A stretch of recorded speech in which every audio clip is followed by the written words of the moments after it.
Welcome to Armchair Expert, Experts on Expert.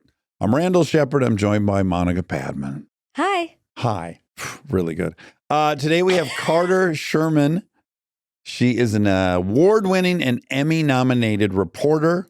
She has a book out now called The Second Coming, Sex and the Next Generation's Fight Over Its Future. This was fun. Yeah, we keep hearing about this, quote, sex recession among Gen Z folks, and she's written an entire book about it, and it's fascinating. We get to learn. Please enjoy Carter Sherman. We are supported by Audible. Thanks to Audible for being the presenting sponsor of today's episode. We could all use an escape these days, and the best way to do it, Audible. With over 1 million titles in their selection, there's more to imagine with Audible. He's an armchair expert. He's an armchair expert. He's an armchair expert. We had a whole conversation. Entire interview. On what topic? We had a whole interview about fashion.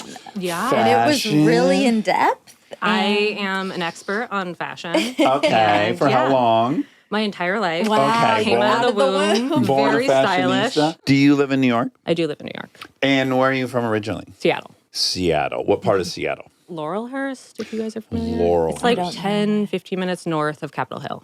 Oh, okay, great. I've been blackout drunk many times on Capitol Hill. Oh my gosh, congratulations. Yeah, I've gone to Gaswork Parks and drank 40s. I've gone to the Excellent. Troll Bridge and drank 40s. I have also done those I was things. going to ask. Yes. Yeah, you've been drunk a lot there. I think Yeah. it's standard biz up there. Well, when you're 16 and you're living in Seattle, the only places to get drunk are generally outdoors at parks. Yeah, And so, Even with all the rain.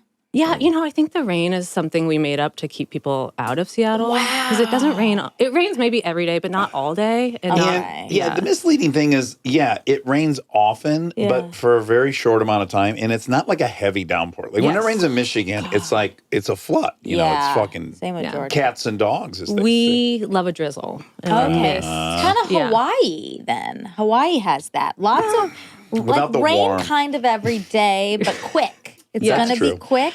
It is still, I don't want to claim that we're as great as Hawaii. Okay. Just That's wanna you're not be there really yet. clear. You're very Yeah, I don't humble. want to oversell the tourism attraction here. Well, that is one upside of global warming is that potentially it will be quite. They tell me that that LA is going to get tropical. That's It already, It it has- hailed the other day while we were recording?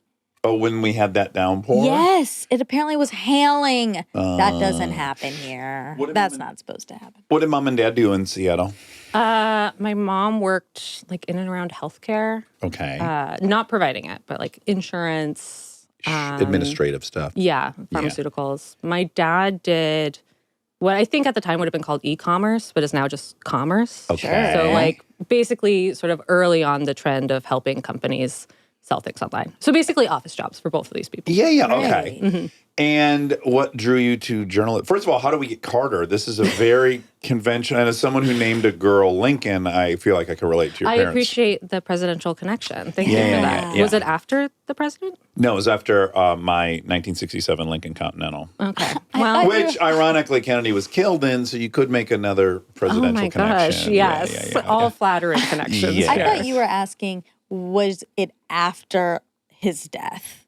Oh. And I was like, quite some No, time. she was born in 1883. Yeah. Was it pre or post the president? It was so recently after the murder that you really just had to honor the great man's works. Yeah. Carter, honestly, it was after a woman my parents knew. I've been told that Carter is actually a common name for women in the South. I can Okay. see. Well, you got yes. June Yeah. Carter famously. Yes. Well, that's a last name. I have to spend a lot of time telling people it's Carter Sherman. Sherman is the last name. Right. Because a lot It of could go either people. way. Yeah. Sherman and I also spend a lot of time, I will pick up the phone or call somebody and then they'll answer and I'll start speaking. And there's always like a breath where I can tell that they're recalibrating that I'm a woman. Oh, yes.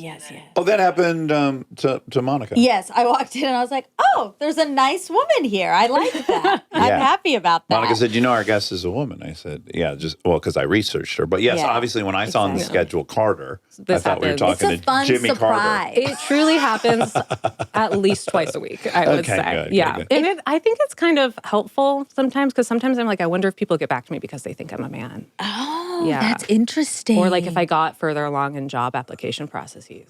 And this would be other men? I mean, who knows? Women can be sexist. I don't want to. I would Women way rather definitely. call a woman back than a man.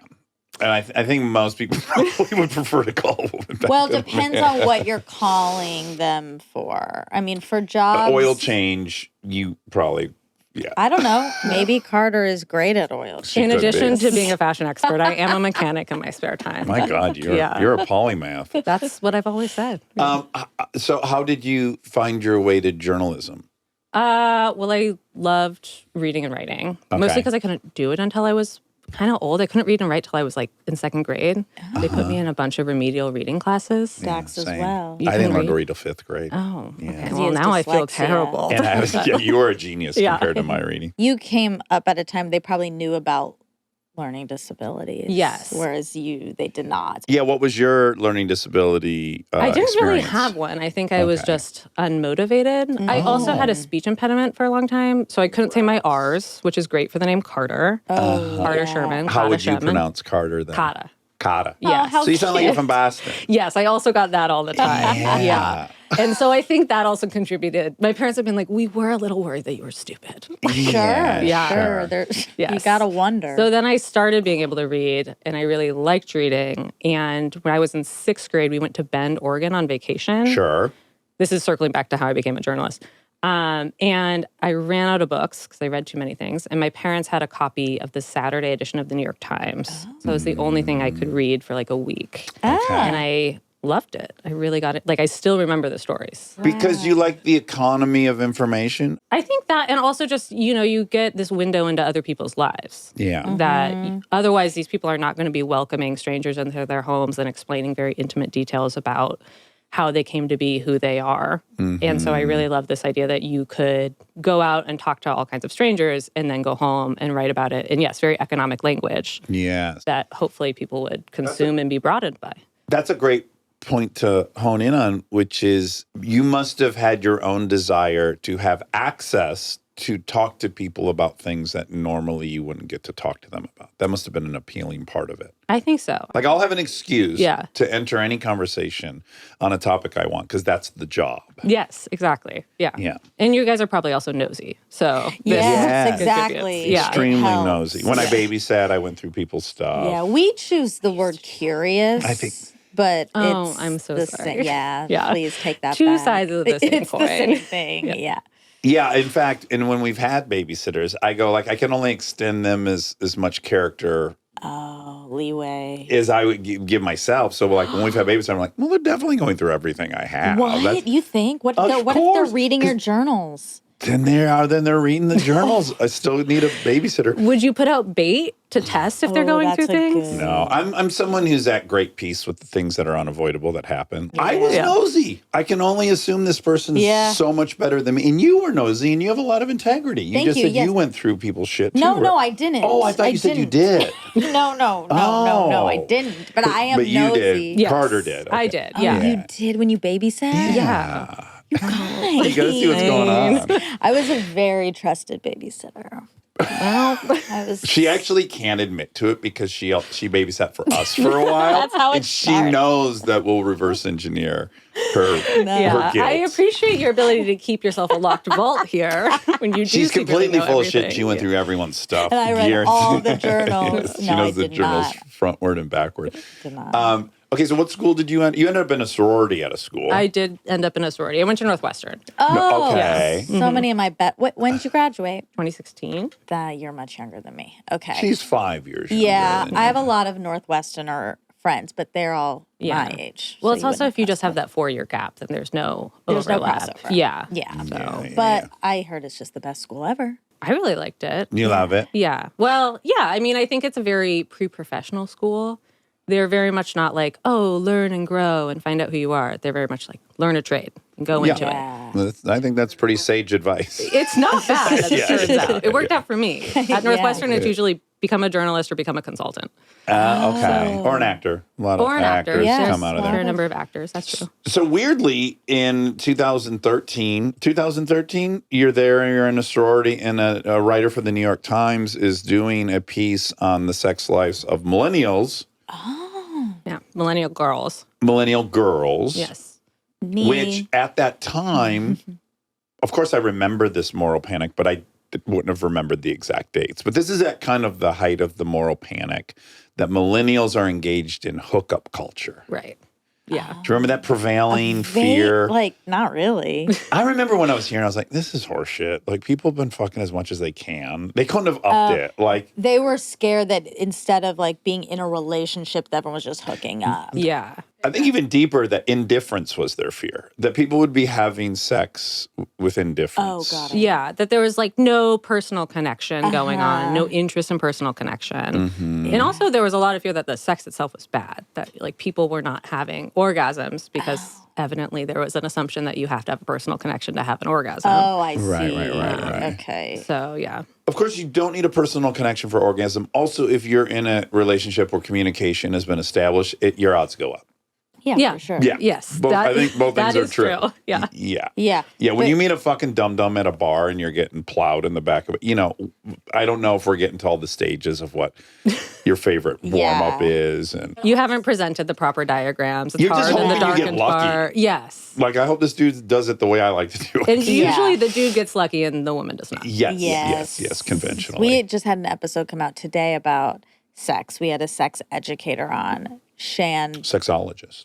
On Google, it says educator. Oh, okay. That's I just what like the I wrote term in the caption. sexologist. Certified sexologist. It sounds like a mixologist. Yeah. But anyway, she was teaching us about orgasms and how to like increase your odds, basically. What did she say? Oh, so many things. She taught us like how to squirt if you want. Okay. If Yeah. that's something you're If that's something anyone's intrigued interested by. in. I'm intrigued. Right? Yeah. Why not? Exactly.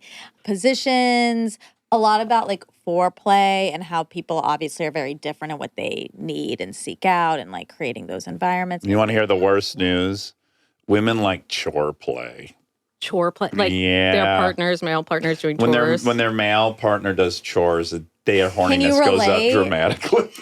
And it's like It makes when you're a dude, you're like, that's the least. I'll rub your legs. I'll give you a massage. I'll kiss your neck. They want you to I'll give make you- the kids lunch. Fucking sweep the floor. That's what we gotta just do. in like a maid's outfit? Like just No, it's not a role play thing. It is an Okay. act of service. Yeah. And that endears women to their partners. Okay, I get that. I also think that maybe speaks to how low the bar is as far as men doing chores, where it's like, you should just, I will say that I do not get turned on by chore play because my husband does a bunch of the chores normally. So, Right. So it's not extra. yes. that's He actually probably does most of the chores. So maybe I should do nice. chore play for him. Yeah. Oh, he might like that. If you've noticed he's not so horny for you, why don't you try a little chore Do play? little dishes. Yeah, exactly. You know? Yeah. I got a little distracted actually by this story. The fact that you are an aspiring journalist being interviewed by a journalist for something. And I went into like my anthropological background, which is just like, you have such an impact on the people you're studying. It's like the notion you're even getting anything out of it other than the person has assessed they want to make you happy. Right. There's so much of the social sciences is that like you kind of, you It's hard to get objective. You're changing the environment by being in it. dramatic. Yeah. Yeah. And you think you're observing something, but you're really observing a performance of the thing and that they're incentivized one way or another to present. I don't know. It's just very interesting. I remember feeling that way because the Yeah. way that she did the interview was not just like we were sitting down and we were talking, is that she came to the sorority house while some of us were getting ready to go out to a party at a frat house because she wanted to observe us getting ready Oh, interesting. and see how we dressed and what we thought about. Yeah. Not in a creepy way, but she wanted to know why. Yeah, the why we details. wore what we wore. And you had a theory to announce to her, which is like you can either go boobs out or legs out. You want to be available, but not a sure thing. You had a strategy. Yes, no, there was a strategy. She wasn't wrong to ask. Yes, but even in that, you just think like, did you really have a strategy or you felt comfortable this way? And then when asked, you're kind of now forced to have an overarching theory on why you do what you do, which people just generally don't. So you kind of make one up on the spot. I definitely had a strategy. You Yeah. did? I did. Okay. Yes. All right. I definitely thought about, because this was also probably the era of like people dressing like they were going to go business casual to the club. Do you remember that? Like the big chunky necklaces and like the peplum skirts. And so. oh my God, that was not happening at my college. Really? Would that No. be normcore? Am I picturing the right thing? That's more Seinfeld outfits. Yeah, that's okay. actually cool. This was not cool. This was Okay. just a very random aberration Okay. for a few years there. Yeah. Gen Z makes fun of millennials a lot for this, and they're right to do so. So when you finished participating, Yeah, but you got suspicious during it, no? I did. Yeah. Tell me about that.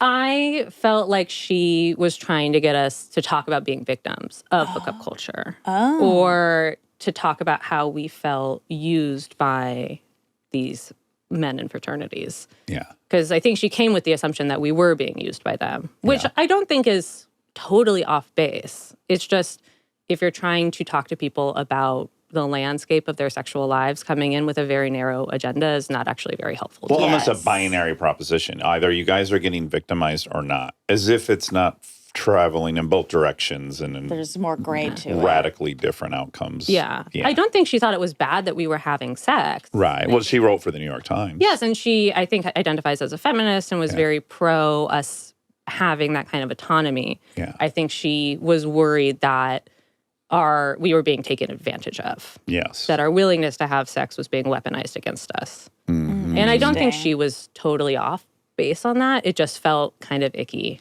for her to Right. come in there and to feel like she really wanted us to say specific things. Yeah. And when we were saying, we're not necessarily having that much sex. I had a boyfriend at the Yeah. time, and so I wasn't sleeping with any of these guys and frats. She just was like, she sort of deflated. She just wasn't that interested in Yeah, hearing sure, her version sure, of the sure. narrative. It's really interesting how like different roads can all end up leading to so that wasn't her goal and she thought you should be empowered, but the subtext is no, it's still very dismissive and you guys are the weaker vulnerable group that's getting preyed on by men. And then so the natural outcome is like you shouldn't be giving them like you can have an expressed moral and then it can somehow still lead to the exact same point the other side is trying to make. Yeah, I don't that's know, the it's just- irony there. It's interesting. It did not feel empowering in the moment Right. to be in that room. And I feel very Knives Out for this woman. I'm so sorry, Peggy. Oh, were, no, you yeah. do a good job in your book of saying, like, it wasn't nearly as bad as I thought it was going to be when I read it. Right. It definitely is a product of its time and context, which is this is the big fear. Hookup culture is ruining young girls and presumably boys. There was another book about boys after that There where she talked was. about that. Yes. Okay. Wait, who is it? It's Peggy Orenstein. We've had her on. We've had Peggy on. We have? Yeah, many, many, many years ago, but we have indeed had Peggy Wow. on. Do you remember what the... I think it was about boys and sex, actually. It came out, Weirdly. I want to say, it came out after Me Too, which was what, 2017? February 2020, she came on. Okay. Okay. February. Well, so you've The met her. COVID years are blurry. We're doing them all over Zoom. God. and- She was in person. Yeah. Well, Rob? Rob, No Sorry. excuse. Just- we're cutting Thanks that, for Rob. helping, Rob. Yeah. Anyway, when you said Peggy, I was like, oh, She's entitled to her opinion, and Of she's course. generally a good journalist. Yeah. It is interesting as a journalist now writing this book because I was trying to be very cognizant of not making people feel like I was taking what they were saying and twisting it to fit my narrative. yeah. Right. yeah. Okay. So let's just go through your bona fides because you write for Guardian. I write for The Guardian, yes. You write for the Guardian. What is your domain? I cover reproductive health and justice. So I got hired in end of 2023. And at that time, as you might remember, we were speeding towards an election that had Yes. quite a bit to do with abortion rights. Uh-huh. So that was what I was spending a lot of my time doing. So you write on reproductive issues. Now, what led you specifically to this topic? Why were you drawn to this book? Sex and Gen Z. I've been covering sex and gender for a long time before getting hired at The Guardian. I worked at Vice News for Okay. about 6.5 years. And there, my work was, generally speaking, gender and sexuality. And so I got very much in the habit of whenever there would be some kind of news event that would go on in relationship to sex and reproduction and gender, I would call people up and ask them how that impacted their sex life. So like, if there's a restriction on abortion, if there's a restriction on birth control, if there's some new study on porn, I would speak predominantly to young people about their thoughts on this topic. And so over the course of doing all of those stories, I started to be thinking quite a bit about all of the really generational changes that have gone on Yeah. within Gen Z's lives. I mean, Yes. because they had Roe v. Wade being overturned, they had Me Too, They had the pandemic. They've had the rise of the internet and social media and smartphones. And those Dating are all apps. dating apps. Yeah. And those are all things that you would expect to happen maybe one in a Yeah, lifetime. exactly. But they're like getting them back to back to back. Oh, no, each individual generation is experiencing the amount of change that probably 7 generations in the 18 to 1900s experience. Right. I grew up on as mainstream social media was emerging. And I can tell that it has warped me. Yeah, And yeah. so, and I had some time where, Facebook didn't exist. Right. But these kids grew up on Instagram and Snapchat and TikTok. And I don't know, it's hard I really wanted to understand what that meant for them and what specifically they thought about it. Yeah. Because I think there's so much moralizing that goes on and so much hand-wringing and panicking. We'd have to just acknowledge that there's a pretty uninterrupted pattern of older generations fearing the changes in the younger generations. And that's just a consistent thing that happens. And we're certainly doing that nonstop I'm Gen X, so we were doing it to millennials, and now we're doing it to Gen Z. But what got really headliney was, I think the first one I know about is 2019. There was a California study, and we went from 22% of people 18 to 29 hadn't had sex in a year in 2013. And by 2019, it's at 38%. So it's a very dramatic shift. And there's a University of Chicago study. It's even more dramatic. It goes from 7 to 8% who have no sex to 19 and 20. So it's 2.5 times more sexual dormancy in a decade. And so we all are kind of aware of this, right? That Gen Z is having less sex. What are the common at the grocery store explanations? What do you think most people attribute that to?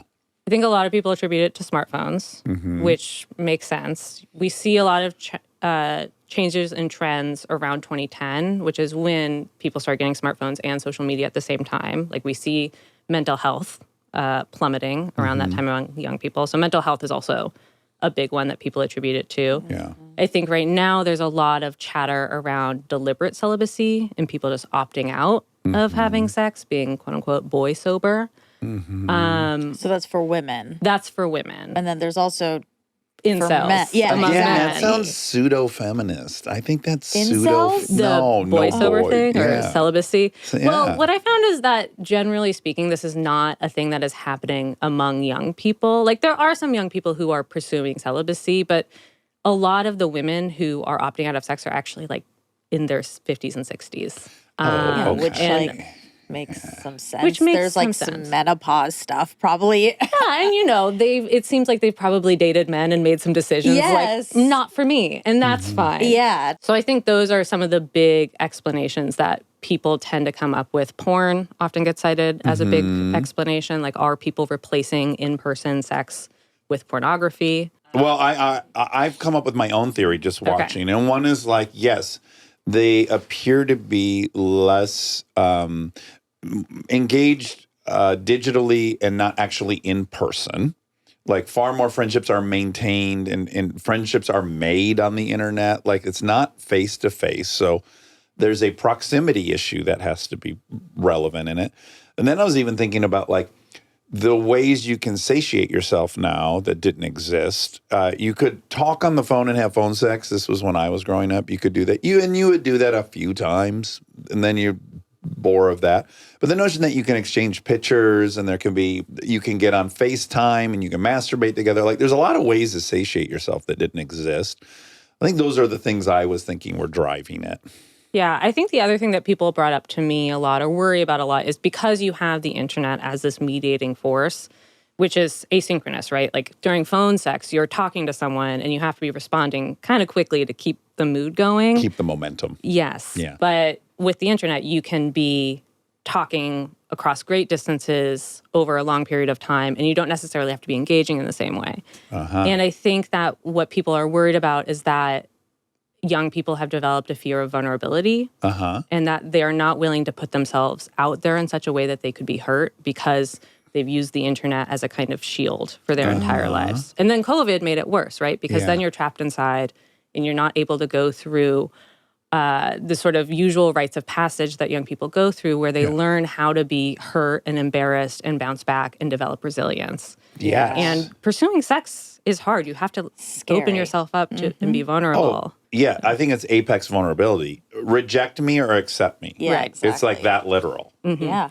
Yeah. And so you can see why people go without sex or delay even having sex in the first place for quite a long time. Yeah. How valid do you think that explanation is? I think it is fairly valid, not because young people were saying this to me, but that, when we talked about the things that they were worried about, it was oftentimes vulnerability. And the longer that they went without sex, I think oftentimes these young people became more worried about bringing that up to a potential partner. Yeah. So I had this really illuminating, very anecdotal experience. Monica and I were in New York. We were doing press last year, and we both had a makeup artist, and she was an incredibly attractive woman from Ohio, Dayton, Ohio, and she'd moved to Brooklyn. And I'm like, how is it? Are you having fun? She's like, well, I love Brooklyn. But she's like beating around the bush. And I'm like, the dating? And she's like, yeah, you cannot get a date in Brooklyn. And I'm like, what are you talking about? Are you going out to bars? She goes, yeah, I go to bars. And I go, and guys aren't coming up and talking to you or buying you a drink. And she's like, no, zero. And she was beautiful. And yeah, she was like, and a career woman. She was like, had all the attributes. And I left that going like, that's nuts. And Yeah. she I can't really wanted it. I mean, I imagine guess that was like that. she wanted a partner and a date, and she was like, it just isn't happening. Well, I think people are much more used to hitting on one another through dating apps now. And so doing it IRL feels foreign in a kind of way. And I don't think anything is wrong with dating apps. I think a lot of the young people I talked to did not like dating apps, but dating itself can be really torturous regardless of how you do it. I think the concern is, have dating apps replaced people's ability to find one another in person and connect with one another in person? I'll be very provocative. I worried that this is part of Me Too backlash, that you have guys that are now afraid to approach any woman because any unwanted attention's no good. Just everything they've been reading about for the last 5 years has made them think, no, I don't want to find out that this is, just a fear of approaching women now. I only had one young man bring this up to me where he said, I do worry about catching a case. That's how we put it. Uh-huh. But I don't, I mean, I think a lot of these young men, though, think that they are not the type to ever do that. Mm-hmm. And so because of that, they're like, well, I'm not worried about it because I wouldn't even find myself in the situation where someone would accuse me that makes of sense. that. I think what I found is that honestly, and I write about this in the book, that Me Too didn't really make as much of a difference as people might think that it did. I think the major thing it did when I talk to young women is that they grasped much earlier on in their lives that they might have faced some kind of violation. I was sexually assaulted in college, and it took me kind of a long time to understand that it was like, this was not a bad date. This was someone not listening to me saying no. Yeah. But these young women knew, they were like, I know I was raped. I know that this happened to me. And the problem is with Me Too is that what it did is it raised awareness of sexual violence and sexual harassment, but it didn't actually result in institutional change to give young people the tools to seek accountability for that or even seek help for that. And so you've created a scenario where people are walking around much more aware of their vulnerability, but also much more aware that there's nothing they can do. And that can make your mental health much worse and actually be dangerous for people because it is terrible to walk around thinking that the world is a dangerous place, even when it is. Yeah. So you talked to more than 100 people. How did you source these people, and how do you approach these people? Basically, if I met you and you were under 25, I was probably going to approach you with a microphone and be like, hey, do you want to talk about sex? I think I found them through 4 ways. One of them was I reached out to a lot of college sexual assault groups, anti-sexual assault groups, I should say, sex ed groups, LGBTQ plus rights groups. Another way was I was trawl Reddit and TikTok and Twitter, now X, And if people were posting things about sex, I would just reach out and be like, hey, do you want to talk about this? Yeah, because all those other sources you just named are very left-leaning. Yes. So how are you going to get the voice of the young conservative woman? Well, so the other ways that I would do this is be like, do you have friends who will talk to me? And like you end up going down and down the line. And once you get further enough away, you do get these sort of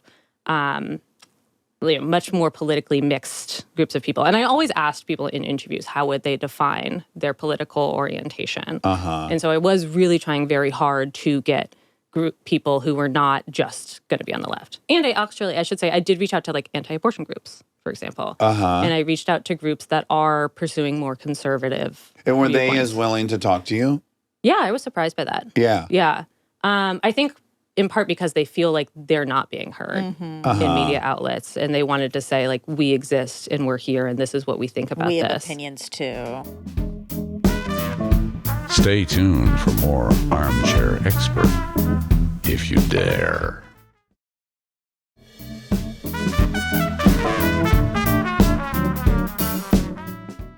What I found among young people who are conservative is that they are very much fueled by this belief that they are countercultural.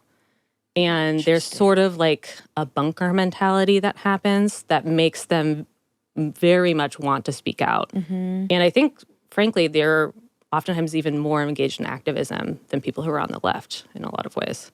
There is like a whole thing happening on Instagram. I feel like a burgeoning group that's pretty far right women speaking out about like their I don't know. It's weird. I mean, I guess it happened like post Trump where all these people are like, yeah, actually I am like they were like kind of hiding in plain sight and now Yeah. they're like, actually, I am conservative and here are my beliefs. And I feel like that's been a whole thing that's erupted in the past year or so. Well, also young men, I think, are becoming much more overt about being definitely. conservatives. And this was another way I found people was because I've been doing this for so long, I reached back out to young people who I'd interviewed in the past on both sides of the aisle to be like, would you talk to me again? Yeah. And usually they would And how do you start that conversation? in the interview. Yeah. Well, I would go through all of the biographical details, which I think sort of ease people in. Like I would ask them about how they would describe their socioeconomic class and how they would describe their racial or ethnic background. And then I would ask them about their experiences with sex ed. Because I found that it was much easier to start talking about their schooling and their opinion of the instruction they received on sex as opposed to going straight into their sex lives. Yeah, that makes sense. And then it was sort of a matter from there of figuring out where their boundaries are and how to ask the questions to actually elicit truthful answers or deep answers. And the thing is that I think a lot of young people had never been asked these questions and they really wanted to talk about it. Yeah, people, that's what friendships are for. You're like, oh, this is this topic that's not allowed to be spoken about in my house, and now I have free reign. Yeah. But to a lot of get into it. men had never spoken to their friends about this stuff, which I found of really course. interesting. Yeah, the pressures on a man are you're supposed to be incredible at this immediately with zero experience, and then you've got to act to your friends like you're a pro. Right. I think the women were oftentimes, they came to the conversation with things to say. Yeah. And the young men, it took longer for them to talk openly about their views or to even articulate their views to themselves. Yeah. And these Yeah. were long conversations. Like at minimum, they were 90 minutes. Wow. What would you say the different fear levels are? Was it universal? Like the young women are afraid of sex and the young men are afraid? Like, because I know the young men are like terrified they're going to come too fast. They're not going to be good. Their dick's not going to be big enough. Like there's just they won't get hard. They won't stay hard. Like all this fear wrapped around their performance. Yes.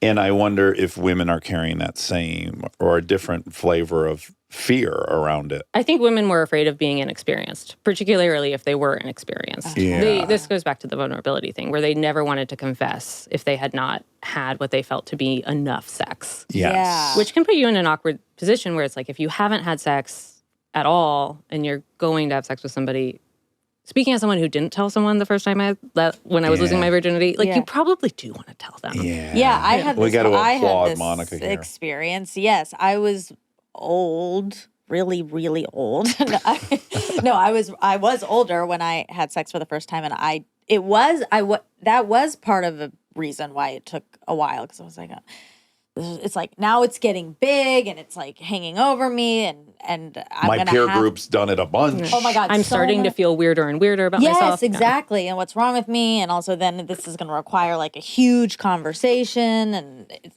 so, yeah. And then I did have to have the conversation like minutes before. I like waited till like clothes are Short play basically was over. off. Yeah, short play is over. And I'm like, so I do have to tell you something, and it's like it's horrible, like that anxiety hanging over. So I get being like, I'm just gonna keep kind of pushing this off. Yeah.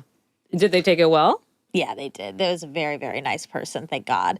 But I could easily see them being like, oh God, like I didn't really want to be in this position. And, I don't know. Yeah. I get it. I mean, I was like pathologically obsessed with the fact that I was a virgin. Yeah. I felt so bad about it. And I, looking back, was older than the average, because the average person in the United States loses their virginity at 17. But I was 19. And I just like...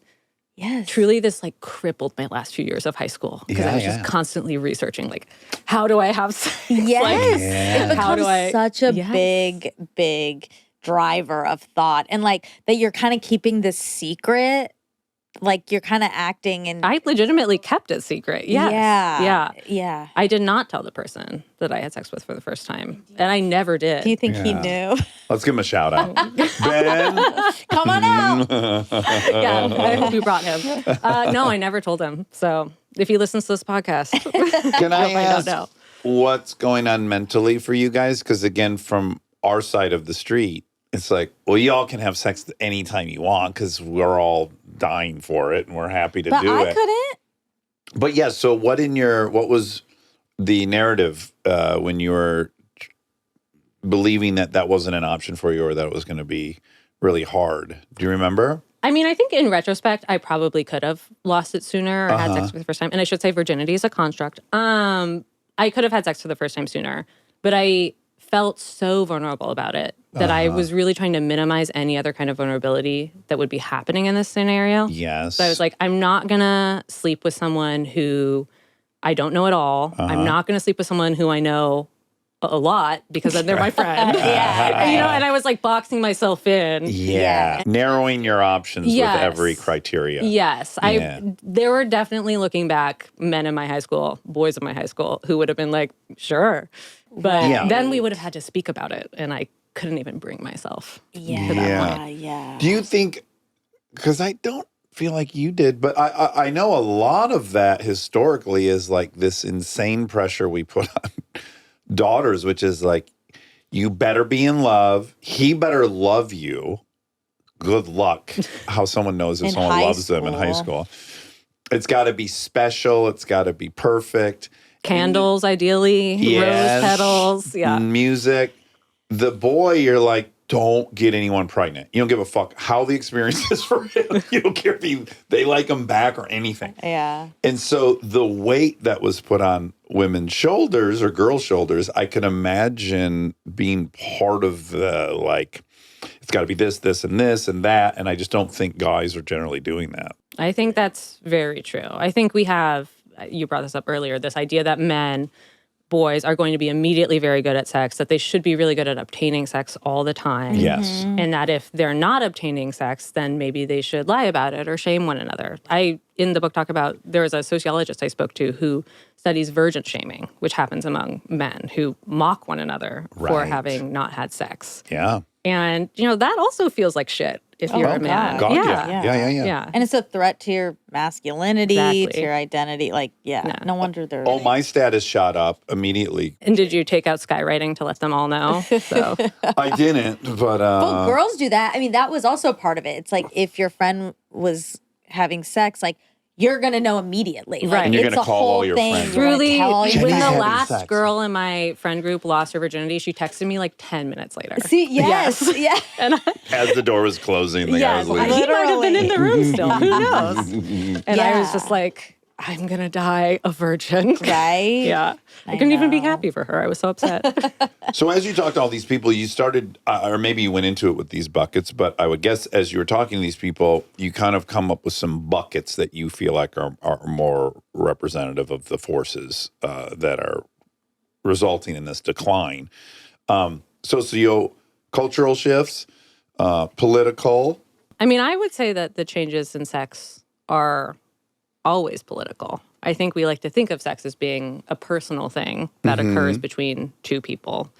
But in reality, I think, or more people, but I think when the reality is when those two people go into a bedroom to have sex, the terms of the sex have been set, like in state legislatures, in Congress, in courtrooms, and the terms of what happens when you walk out if something has gone wrong has been set by politicians. And so part of what I wanted to address in the book is to understand the intersection of politics and sex and to get people to understand how much what they might think is a personal issue is a political one. Yeah, could you give some hard examples of that? Well, like think about sex ed. So Okay. I did not know, actually until reporting this book, that I was going into K through 12 school at the same time that the federal government was pouring billions of dollars into abstinence-only sex education. Okay. And there was a massive explosion in this kind of funding during George W. Bush's administration. It never really let up, even under Obama and under Biden. And so the sex ed that I received, of course, influenced the way that I was thinking about sex from the very beginning of the time that I could actually be losing my virginity. Yeah, And- that's the thing I want to pressure test. So we filed it the way we filed everything we learned at school, which is like, oh, that's bullshit. That's what they have to teach you at school.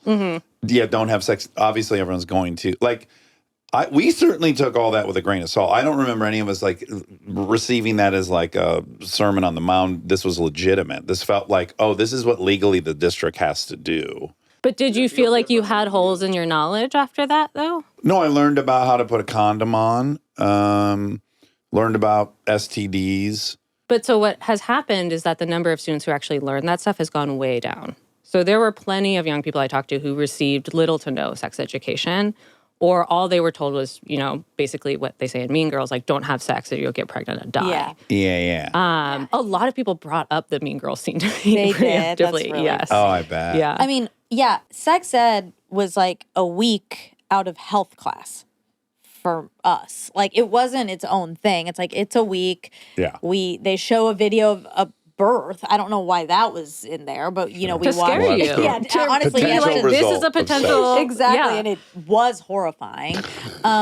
Yeah, and I don't. Yeah, we didn't like learn how to. There weren't any how tos. There were no like, here's how you put on a condom. And or I think anything. I got pretty good sex ed in the context of things, but I learned about condoms, definitely did not learn how to put one on. And I think Yeah. we had like PowerPoints on STIs. And so all they're Yeah. doing is pathologizing sex and making it seem like something you should be terrified by. Yeah. Sure. And other people I For talked sure. to, a lot of people, you know, go to religious schools and they're getting sex ed, where I talked to one young woman who she went to Catholic school and she was terrified that after she learned about, you know, the Virgin Mary, that she would just get pregnant through immaculate conception. Yes, yes. Which sounds silly because it Yeah. is, but Although also it happened once in Africa.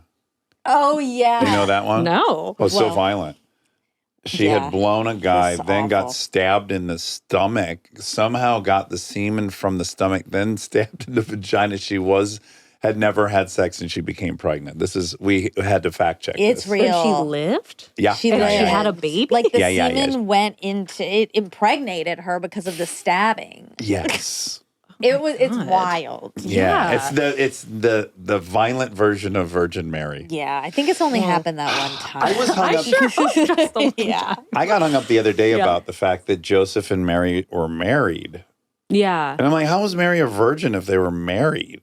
What the fuck is this? But then I Yeah. deep dove. They were engaged when she became pregnant.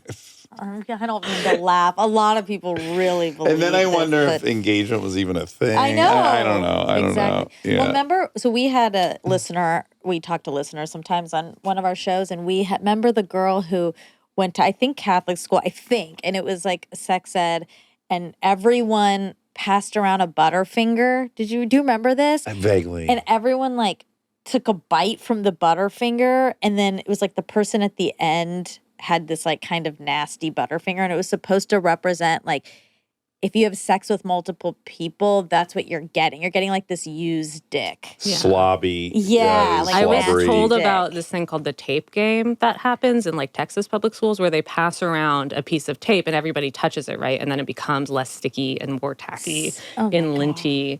For And the same thing, right? Yeah, Like it's and that's getting the used- idea. Like you're used up, you're gross. Yeah. And it makes people feel terrible about themselves, even when they reject it. It's still like, these are authority figures in my life. Right. A, not giving me information I need to have sex safely. And B, making me feel really bad about the idea that I would even want sex. And it's so hard to shake that off for people. Yeah.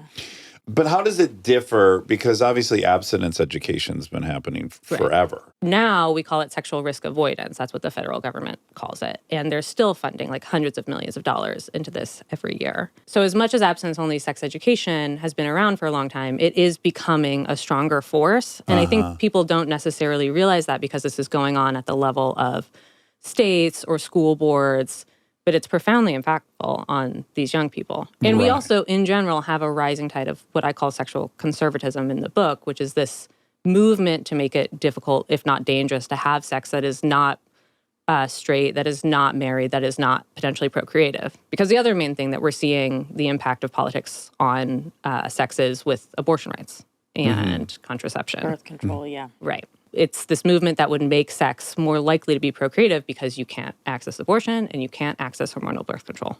But again, that one's tricky because all this data already exists in 2022 Wait, what do you mean all this data? about the decline in sexual activity. Oh, yeah. So, no. It's like already a well-established. No. This is a part of it. It's definitely not the explanation for it. Okay. Yes. And, the thing is that as that hookup culture narrative was going on that we were talking about earlier, that was also the sex recession, as they call it. That was already starting to go on. It was starting Yeah, around the so time they were. Millennials were having less sex than previous generations. So even though we were having this moral panic over hookup culture, in reality, that's not really what was happening. Casual sex was on the decline. All sex was on the decline. Yes. Millennials, the only generation that had less sex than millennials was the greatest generation, who were born in the 1920s. Oh, really? Yeah. Yes. Yeah. And they didn't So- interact with anyone outside We of didn't their- even need to feel that bad about being virgins. Way more people were guess, virgins than I guess so. I didn't know. I thought every single person on Earth was having sex. You guys were without born in us. the wrong time. I know. I Yeah, know. you're born If in we the had been wrong born era. 10 years later, we would have fit right in. Would have been great. I just remember growing up and my mother pointing out nonstop, look at the states who have abstinence sex ed. Look at their teenage pregnancy rate. It's the most correlated thing in the world. So it's like abstinence doesn't work and in fact results almost always in unintentional pregnancy. Yeah. I mean, there are plenty of studies that show that people who go through federally funded abstinence-only sex ed, they have sex for the first time at the same time as people who don't go through that funding, and they are more likely to do so unsafely. So Yeah, to they not don't use know contraception. how. Right. Yeah. And there's plenty of studies that it shows that it makes you feel worse about yourself, particularly like among students of color. Those students are oftentimes pathologized in sex ed. Like there was one study I read where a young Black student was asking, like, why do they just assume that we're all having sex? Why do they assume we're not interested in how to have sex safely? And it's because of these racist myths around Black people's sexuality that just leads these abstinence-only sex educators to discount them completely. Additionally, the third bucket was social media. Yeah, so like as you talked to all these different young people, what were they saying about social media? On one hand, you would think, you hear about, there's apps that can really accelerate the experience to having sex. So you would think at one time you have this very quick access to it for willing participants, but that obviously isn't offsetting this broader thing. So how's that all? I think it's nuanced. Uh-huh. I think for LGBTQ plus young people, social media has been hugely helpful because it's let them know that there are other people like them out there. And in fact, this is also one of the big changes that we're seeing among Gen Z is far more of them are out than previous generations. It's somewhere between, I think, a quarter and a fifth of Gen Zers are out in some way. I think for also at the same time is this social media has been super helpful for young queer folks, young trans folks. A lot of them hate it. Like a lot of Gen Zers are just like, this has been terrible for me. Because mental health wise? Yeah, it makes them feel bad about themselves. There's this phenomenon that scientists talk about called comparing and despairing, which is basically like as you're going through your feed, you're just looking at how everybody's life and body is better than yours. Yeah. And it just really sends your mental health plummeting. Well, yeah, as a culture, we up compare instead of down compare. There are many cultures that down compare as a rule of thumb, and they're much happier. Oh, that means that they're like more likely to see themselves as better They than will others? compare themselves to people that have less than them in any given metric. There are many societies like cultures like that. Ours happens to be an up comparing culture. So we always look above us to compare ourselves. We look at someone richer, hotter, everything. Well, Yeah. that's a bummer. I didn't know that there was another option. I thought Yeah. we only could compare ourselves It's kind of to other shocking, women. right? Yeah. You would be led to think that's just human nature. But in fact, we have a lot of different cultures that down compare as status quo. Yeah. And, I appreciated some of the young men in particular were open with me about the way that they would compare women online. So there was one young man I talked to who was talking about how he would see one girl on social media and then he'd scroll and see another girl in a bikini on social media. Yeah. And he was like, well, I probably prefer her. Yeah. It's like, yeah, I mean, you're not wrong to be comparing and despairing. That is a very reasonable way to respond. Well, what's the other option when you're seeing? I mean, you're seeing it all. You're seeing all the options. That's new because of social media. Right. And maybe we're not meant to be taking in everybody's lives like that. Exactly. Or having all the options. Yeah. Or having, filters that make everybody look better. Like this same young man was talking about how every girl he knows has filters on or changes her body when she posts photos on social media. And I asked him, well, have you ever done that? And he said, yeah, it made my shoulders look bigger. And it's because this goes back to like how men should be Yes, big, exactly. tall, dominant, etc. Yeah. And it's just like, you don't want someone at 17, 18 to be thinking about all the ways that their body is deficient because they're already doing that. You're already in the midst of puberty. Yeah. Well, that's the thing. You were in a group of like 200 people and you had to find your position within there and you could have landed safely in the middle and you'd be happy. But when you now widen that net out to include the whole world, you're not going to ever be in the top whatever percent. Yeah. And your options, your seeming options, the sky's also the limit. It's like you would just go after whoever the hottest person in your town was if you were seeking that. But now you open it up to 10 towns, What about there seems to be this, and there's a lot of data on this terrible outcome of the dating apps where it's basically 8% of the men have access to 92% of the women. Yeah. So this I found very interesting because this is something that fuels incel ideology. And incels are men who are involuntarily celibate and they Are quote unquote angry about it. Yeah. Believe they're entitled to it. Yes. Yeah. Entitled to sex. They don't have to do anything to earn it. No. No good job, no talking skills. It's just yours. Yeah. By virtue of being a man. How cool for them. I know. Must be nice. So they're angry that women aren't giving them this sex. And part of the reason they think that has been fueled by the rise of social media and dating apps because they do feel like they're not getting as many messages as they think they should be. And it is true that men reach out more and women get more messages. But like, what if that is just because that's how women have been socialized to respond in dating? Like, That is how. Yeah. That is how we all have been, is that the men approach. right. And so I think that they're discounting that possibility. And it does make men feel bad about themselves. Yes. Yeah. Also, here's I think from the second Me Too happened, I had two immediate thoughts. One is great. Two is we're going to be in a transition phase that's going to be very fucking painful because, okay, men are going to be less rapey. Hopefully. That's the request. Yeah, exactly. Right? Women are going to have to pursue men. That's also going to happen. If this dance of mating is going to work, one and or either people need to pursue, and conventionally and historically, that's not been the case. So like part of the problem, in my opinion, is like women have to pick up that momentum. Yes. If we want people to hook up. Yeah. I mean, do we want people to hook up? Yes. Do we think, I don't know. Do we think sex is in and of itself a good? We wouldn't be a species that got here if that wasn't a primary principle. So we haven't transcended being an animal. We haven't transcended all the other creatures on the planet. I think we could say, yeah, that's part of the human experience. One of the things I really wanted to do with the book is not say like young people are doing sex wrong, because I feel like that's how so many of these books approach this topic. What I worry about is if sex is a proxy for connection that people are longing for and they're not willing to go out and get, or they're not able to go out and get. Yeah, I would want both for people. Yeah. I don't think those are either ors or they're in opposition to one another. I don't think it's wrong to want young people to have more sex, but so to tell you a story. Actually, this last weekend, I was at the Jersey Shore, and I was there for work. I was following around a group of young people who were trying to convince people at the Jersey Shore to embrace chastity.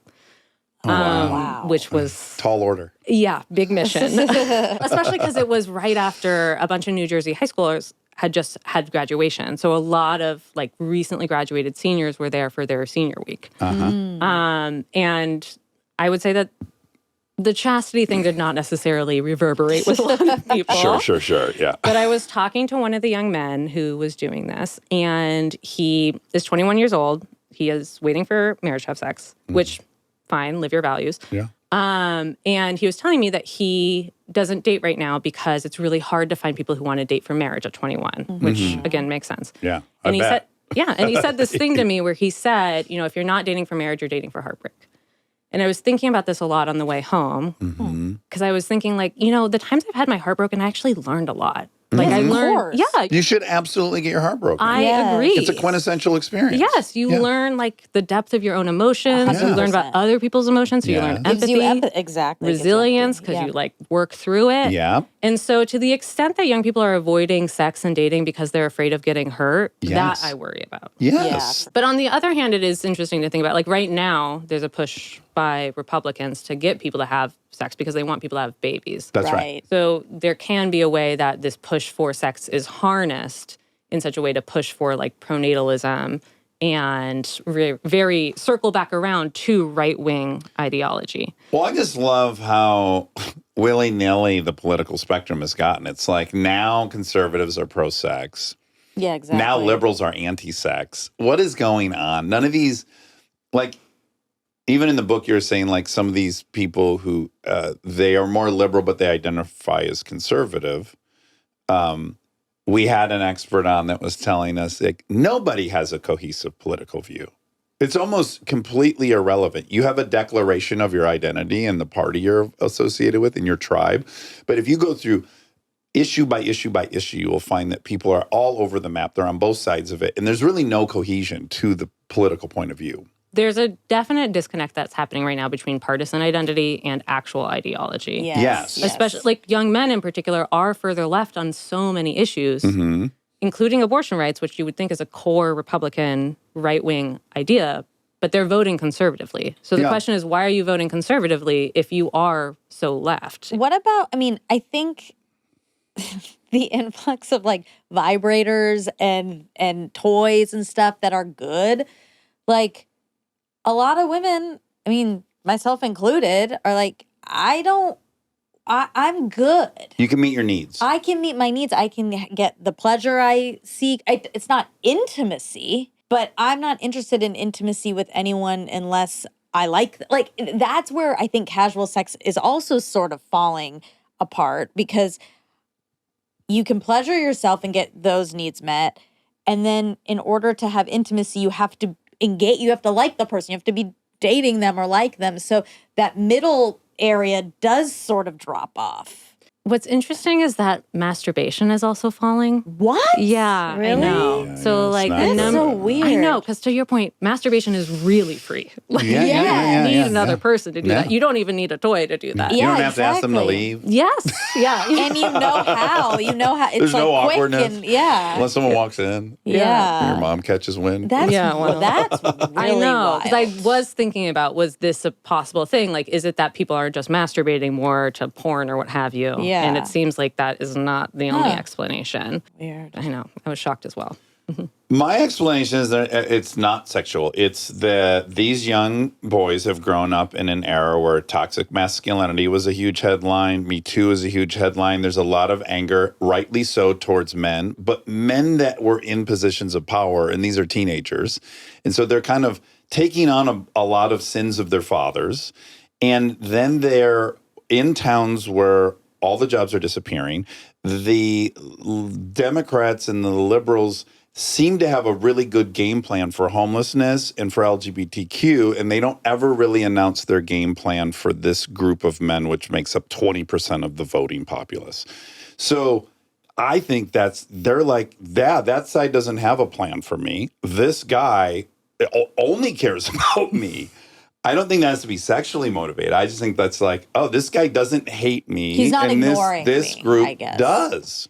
I mean, I think it's very true that the Democrats have very much not talked about men and talked to young men in the way that Republicans Unless have. they were saying the many problems that men present. Yes. And I think also Democrats have a problem for themselves where they're like unsexy, which is 100%. wild because they're the party of like pride parades and so on. This is an unfortunate bit of data I read, and I think The Molecule of More or Dopamine Nation by Anna Lemke. Sorry. Anna Lemke. But yeah, liberals have more sexual partners and conservatives have more sex and more orgasms. Oh, interesting. And you go, that's a really interesting aspect to this whole thing. This does actually make sense because I think we have this idea that people who are single have more sex, but people who are partnered have more sex. Definitely. Yes, Yeah. because you have a guaranteed source of Yeah. it. And you have better sex with the partner in general because you've had those communications. And Republicans tend to have higher marriage rates. Yes. So if Republicans have a source of sex, it would make sense that they're having sex more often. Yeah. Yeah, more sex and better sex. Now, growing up as a progressive and a very sex-positive person, I'm like, what? How could that be? That's the group that seems to be terrified of it. Probably self-reported. Like they're saying we have great sex. Also, Republicans are more likely to be men. So you might be over-indexing on the men reporting better sex, which I No, would these are believe. women. It was women having orgasms. Not Okay. all men are having But orgasms. I will say I think a conservative woman, this is maybe out of school to say, but I think is more likely to say the sex was great even if it wasn't. Because But I they don't want think to you can have that. You're basically dismissing whatever self-reporting that the right gives and trusting the self-reporting of the left. And I don't think you can do that. You either have to throw out both sides because you don't believe in self-reporting, but I don't think you can say this group lies more than the other to support their... it's in support of their values, which is family values. That's different. Like Yes. we have a strong family, we have a happy marriage. Like these are real things. I mean, And I the grew up left is- amongst all these people. And the left is incentivized to say their life has turned out perfectly because of their ideals. Like both have a huge incentive to confirm their worldview. I don't think any side is unique or has a monopoly on that. I think you got to either, like you can't believe studies or you got to have enough good faith to grant that what they told you is the truth or we're nowhere. I think what we need is a third study that looks at how political affiliation impacts the frequency with which you fake orgasms. That's the... Right, and as a Yeah. liberal, you're suspicious that these women are faking is what I hear when you say that. No, I actually don't know. I would just I would be very curious to know how, because I would believe that people fake orgasms for all kinds of reasons from all kinds of political spectrums. Yeah, I could be wrong. think so I too. don't But I know. guess if the left group is saying they're saying There is, it's bad. I think there's also this misconception that like the right is anti-sex, which is not like I deliberately chose the term sexual conservatism and not like anti-sex in the book because plenty of right-wing groups are very pro-sex once you're married. Yeah. Like there's a very that's rich what I tradition of mean. like evangelical handbooks on how to have your best sex life ever Yeah. with your husband. That sort of goes to what I was saying. I do think in conservative relationships, there's actually a strong desire to please your partner and be a good wife. It is embedded in, especially in religion, I think in religious cultures. Like once you have a partner and you're married, like Yeah, I you think need to that's- be good in bed. Yeah, burn up the bed sheets. Yeah. I think that's too dismissive of. I think it's dismissive to say like I don't like the outcome because I would want our side to be the ones having more sex and orgasms. So I don't like the outcome of that study. So I'm going to dismiss it or come up with what's really going on in the study. And I think either you believe in social science studies or you don't. When you don't like the results, I don't think you then can start accusing all the participants as lying. But we're constantly uphold- poking holes in studies and saying like, oh, you're looking at only this group, or But or, oh, never in a that's- way that I go, the left people didn't lie and the right Well, people I don't lied. know who's lying. I Okay. don't care. Maybe the left is lying. If I had to guess, everybody's lying. Because Yes, everybody probably. lies Yes, about their sex everyone's I'm sure. equally a piece of shit and everyone's equally good. There's Yeah. like no side has a How monopoly. often do people really want to be like, yeah, my sex life is shit? Yeah, no one wants to I say guess that that's- except when you're in therapy. Also, though, it's not relative to anything. If they say, how many times do you have sex with your husband a week? And the person says 4, they don't know if the liberals said 2 or 3. They don't know if they have to inflate it to 6. You're Presumably, saying they're just saying the amount number. of orgasms. Both things, both of those data points. So they're having more sex and they're having more orgasms when they have sex. Right. So if the interviewer asks them, how many orgasms do you have in a week? And the person says 3, they would have had to first hear what the liberals had to inflate or deflate. I think you're just saying the number. They're doing it in I don't think anything's in comparison. I just think from my personal experience, growing up in the South, I do think that there is an incentive that in order to have a good relationship, it requires good sex. And I know across the board, I don't know if it's left too. Like, I'm just saying specifically, I recognize that. There are studies that also show that Republicans have better mental health. Yeah. Oh, so for there sure. might be something to the conservative viewpoint where you just feel more certainty about how the world works and you feel more at peace with how the world works. Also, being a Republican overlaps quite a bit with religion, and you might feel better about the world if you feel like God is dictating everything that's happening. Yes. Yeah. Even though every person's finding it impossible to live by that. So they're also taking on all the shame of that. It's just very complicated. It's a very No, we're going to solve this in this conversation. We're fixing it right here, right now. Yes. Stay tuned for more Armchair Expert, if you dare.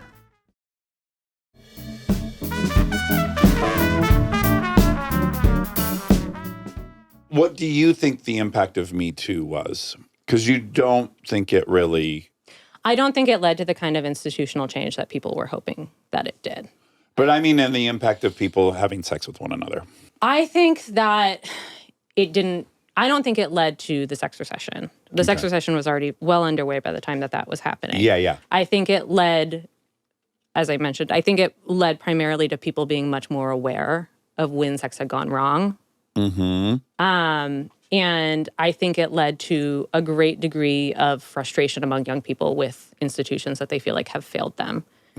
On the right, I think there has been a continuing backlash to Me Too that we are still in the midst of, and that you can see in the way that they're handling policies like Title IX, which is the... Tell me about Title IX. Title IX is the law that dictates sex discrimination in education, which is to say, to try to eradicate it. And so it also dictates how schools are supposed to respond to sexual harassment and sexual assault. Because if you're trying to get an education in an environment that is rife with sexual harassment and sexual assault, that is sex discrimination. And so since the Obama administration took office, there's been a fight over Title IX and how to handle it and how people who come forward with complaints under Title IX should be treated.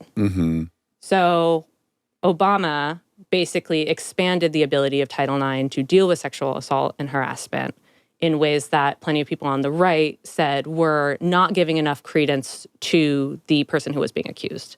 That they were setting up men to be accused by women who simply regretted consensual sex. And I'm not saying that the Obama rules were like above reproach. There's certainly ways to finesse them. But I think it is very interesting that this sort of snowballed around the same time that Me Too was happening. Because throughout the 2010s, we were seeing all of these tales of campus sexual assault and people talking about how bad campus sexual assault was and wanting to fix it.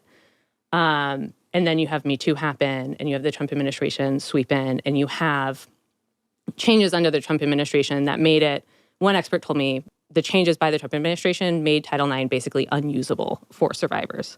And that is, the Biden administration came in, changed the rules very late in the game. The Trump administration has actually reset its own rules through various court changes and just like rescinding of guidance. And so I think it's really interesting that, these are environments where sexual assault is rife. We are seeing a lot of sexual harassment. And this is like the main place where I think Me Too's backlash and afterlife is playing out. I don't know if that was specific enough to actually help. Makes sense. Yeah. How about COVID? What impact? I mean, that seems self-evident, but what did we find out You know about what's COVID? interesting is people did not bring up COVID unless I specifically asked about it. Oh, really? I think there was sort of a cultural amnesia Yeah. around the fact that we were all locked up. I think people were really, at the time, aware that they were missing out on a lot of rites of passage. Like, they didn't have prom, they didn't have graduation. Yeah. A lot of them didn't get sex ed. A lot of these first times. A lot of these The first times events. went out the window. Yeah. And I think that, it moved so much more of life online that is still the way that young people oftentimes operate. I think there's like, it came up in so many different ways talking to people about the pandemic. Like there was one young woman who was talking about how during the pandemic, she couldn't see her boyfriend because they both got COVID. And he was like pressing her to send nudes. So she did. And she felt terrible about it. She still feels terrible about it. And I think that there's a lot of stories where people relocated their sex lives online in ways that they still feel like, maybe that wasn't right for me. Maybe that wasn't the best way for me to handle that. We also, for young queer people, like it was actually really difficult for them because they were oftentimes trapped at home with people who didn't believe in them or support them. Right, with their families. Or Yeah. something. Yeah. Yeah. Okay, and now Roe v. Wade. Yeah, what do you think the ripples of that are? Well, I think we're definitely still living in those. I guess my first yeah. question is there's 13 states without abortion now. There's 37 with. Do the rates of sexual activity vary? Do we have any data that would say it's gone down in states where the abortion has been taken away? I don't think we have state-by-state data. We do know that Gen Z has said that I think it's 16% of Gen Z is now more hesitant to date because of Roe v. Wade and the overturning of abortion rights. And that's mostly women, I assume, or no? I don't think there was actually gender interesting. data Okay. on that. The overturning of Roe v. Wade was actually pretty pivotal to me doing this book Okay. because I started thinking about doing it in the end of 2021. So the Supreme Court had already taken up the case, Dobbs v. Jackson Women's Health, which would become the case that overturned Roe v. Wade. Yeah. And everybody who paid attention to reproductive rights, both sides of the abortion debate, knew that Roe v. Wade was on its way out. And so I started being very interested in the ways that this potential future change was impacting young people's sex lives. I started calling around, talked to dozens of people across the country. And what I found is that in general, people were not thinking about this being a possibility. Like they didn't think Roe was going to go. Yeah. And so they didn't. I was guilty of that. Yeah, Yeah. same. Yeah. So they didn't think that they should change anything about their sex life. But I did talk to one young woman in Texas who was telling me that if she couldn't have an abortion, she would stop having sex with her boyfriend. And at the time, Texas was weeks away from implementing a 6-week abortion ban. And I don't know what happened to her, but I do know that when Roe was overturned, there was this flurry of activism among young people. We saw a run on contraception. Yeah. We saw Kansas fight to protect abortion rights and a vote that was propelled by young voters. And so after that, I became really interested in the ways that young people were responding to Roe being overturned. Yeah. And the major thing I found is just extreme anxiety around the possibility of getting pregnant or getting someone else pregnant and what they would possibly do in that scenario. A lot of the young people I talked to felt like they knew how they would get an abortion because you can still get abortions in Of states course, that yeah, have you just go bans. to one of the 37 states. Yeah, you can also order abortion pills online. Okay. Yeah. And so they felt like they had a handle on it, but they were just so much more anxious in a way that makes sex not as good. I am personally of the opinion, like this is a question I ask people, and I'll ask you guys. If we lived in a matriarchy, so if women were in charge of the world, the way that men are in charge of the world right now, in our current society, most serial killers are men, right? Like 97% or something. Do you think if we lived in a matriarchy, women would make up the vast majority of serial killers? Yeah. I don't. I think there would be lots of issues. I'm not saying women are perfect at all, and we have our own things that would be horrible. If one gender is ruling everything, I think there's a problem, and I think there'd be. I don't think they'd be serial killers though. That's like a testosterone driven. I think. I mean, I don't know. Maybe I'm wrong. I think there would be big issues, but I don't think serial killer would be one. Yeah. I mean, who knows what the answer is, but I think it fundamentally gets to the question of like, do you think this is nature or nurture? Like, do you think it's power that leads a gender right now to be Yeah. a certain way, or do you think that it is? Oh, power Like, is I think all three of definitely us could admit it's constructed. not that simple. So it's definitely some percentage of both. Nature, nurture. Yeah. Yeah. Like our culture is our you read Sapolsky. Our culture is our genetics. We change our shape of our brain through our culture. Like you can't really draw this magic line between those two things. And yeah, I think anytime you have a group that's supposed to inherit all of the power and authority and privilege, and then they are left out of the group and seemingly everyone else got the thing that was promised to them, I think you'll see crazy shit happen in the wake of that. male or female. That might be And what we're living powerful through at women this moment. cheat just like Exactly. powerful men do, and powerful female rulers have done terrible things. I think power is a very Yeah. corruptive force. I don't and think I women do are think that women would be impervious. serial killers in this circumstance. Yeah. Personally. Yeah. Yeah. That's interesting. I mean, I definitely, I think women are not impervious to behaving very poorly when they have power. I mean, I've asked like dozens of people this question, and I would say it splits 50-50 the way that people answer. But Yeah. And is it gendered? Mm, Because men would be incentivized to say no, they would kill too, because that would. men do tend to say that they would kill too. Yeah, It's yeah. women who I think sort of flip back and forth, generally speaking. Yeah. Yeah. There are They go to war cultures with each other. that are matriarchal, though. Like my parents are from Kerala, and that for many years, I don't know that right now it is, but it was a matriarchy, and that is not what And was it was happening. riddled with female serial killers. Is Yeah, that what you're saying? I'll ask, but I Female don't mass remember shooters. hearing that there was a lot of serial killing happening. I mean, yeah, I would love to know more about matriarchies. But yeah. I don't know. It's someone once said, which I thought was a good answer. She thought if it flipped tomorrow, women would be serial killers, Yeah, but not if we had, however many years of developing a matriarchy. Yeah. The same way That's we have interesting. patriarchy. Yeah.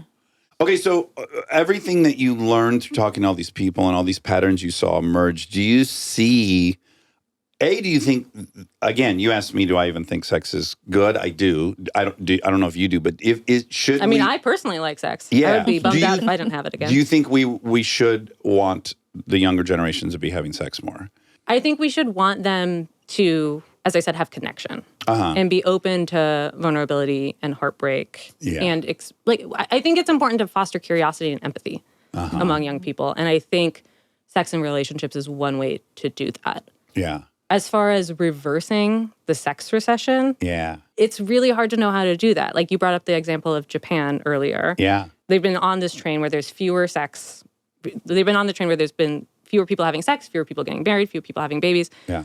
for a long time now. And they're not And their really... population is declining. Yes, Yeah. which, sparks all of this talk about prenatalism. And they haven't necessarily been able to turn that around. Mm-hmm. And the thing that we do know is that as countries industrialize, fewer people tend to have babies. Babies, yeah. Yeah. Mm-hmm. And so the thing is that, like, as people have more money, more time on their hands, and can make more choices about how to live their life, they might just be making different choices about how to live their lives. Mm-hmm. And so maybe those choices don't encourage or include sex. And again, I just want individuals to feel good about themselves. Yeah, me too. And so hopefully, if that includes having sex, they're having it. But if more and more people are feeling like I don't need it, then that... Well, Yeah, and then that's we hard get to into the prevent. Yeah. future that's not hard to imagine at all, which is like you're gonna have an AI partner and it's gonna fulfill all your needs, and then that's it. That's the wrap on humans.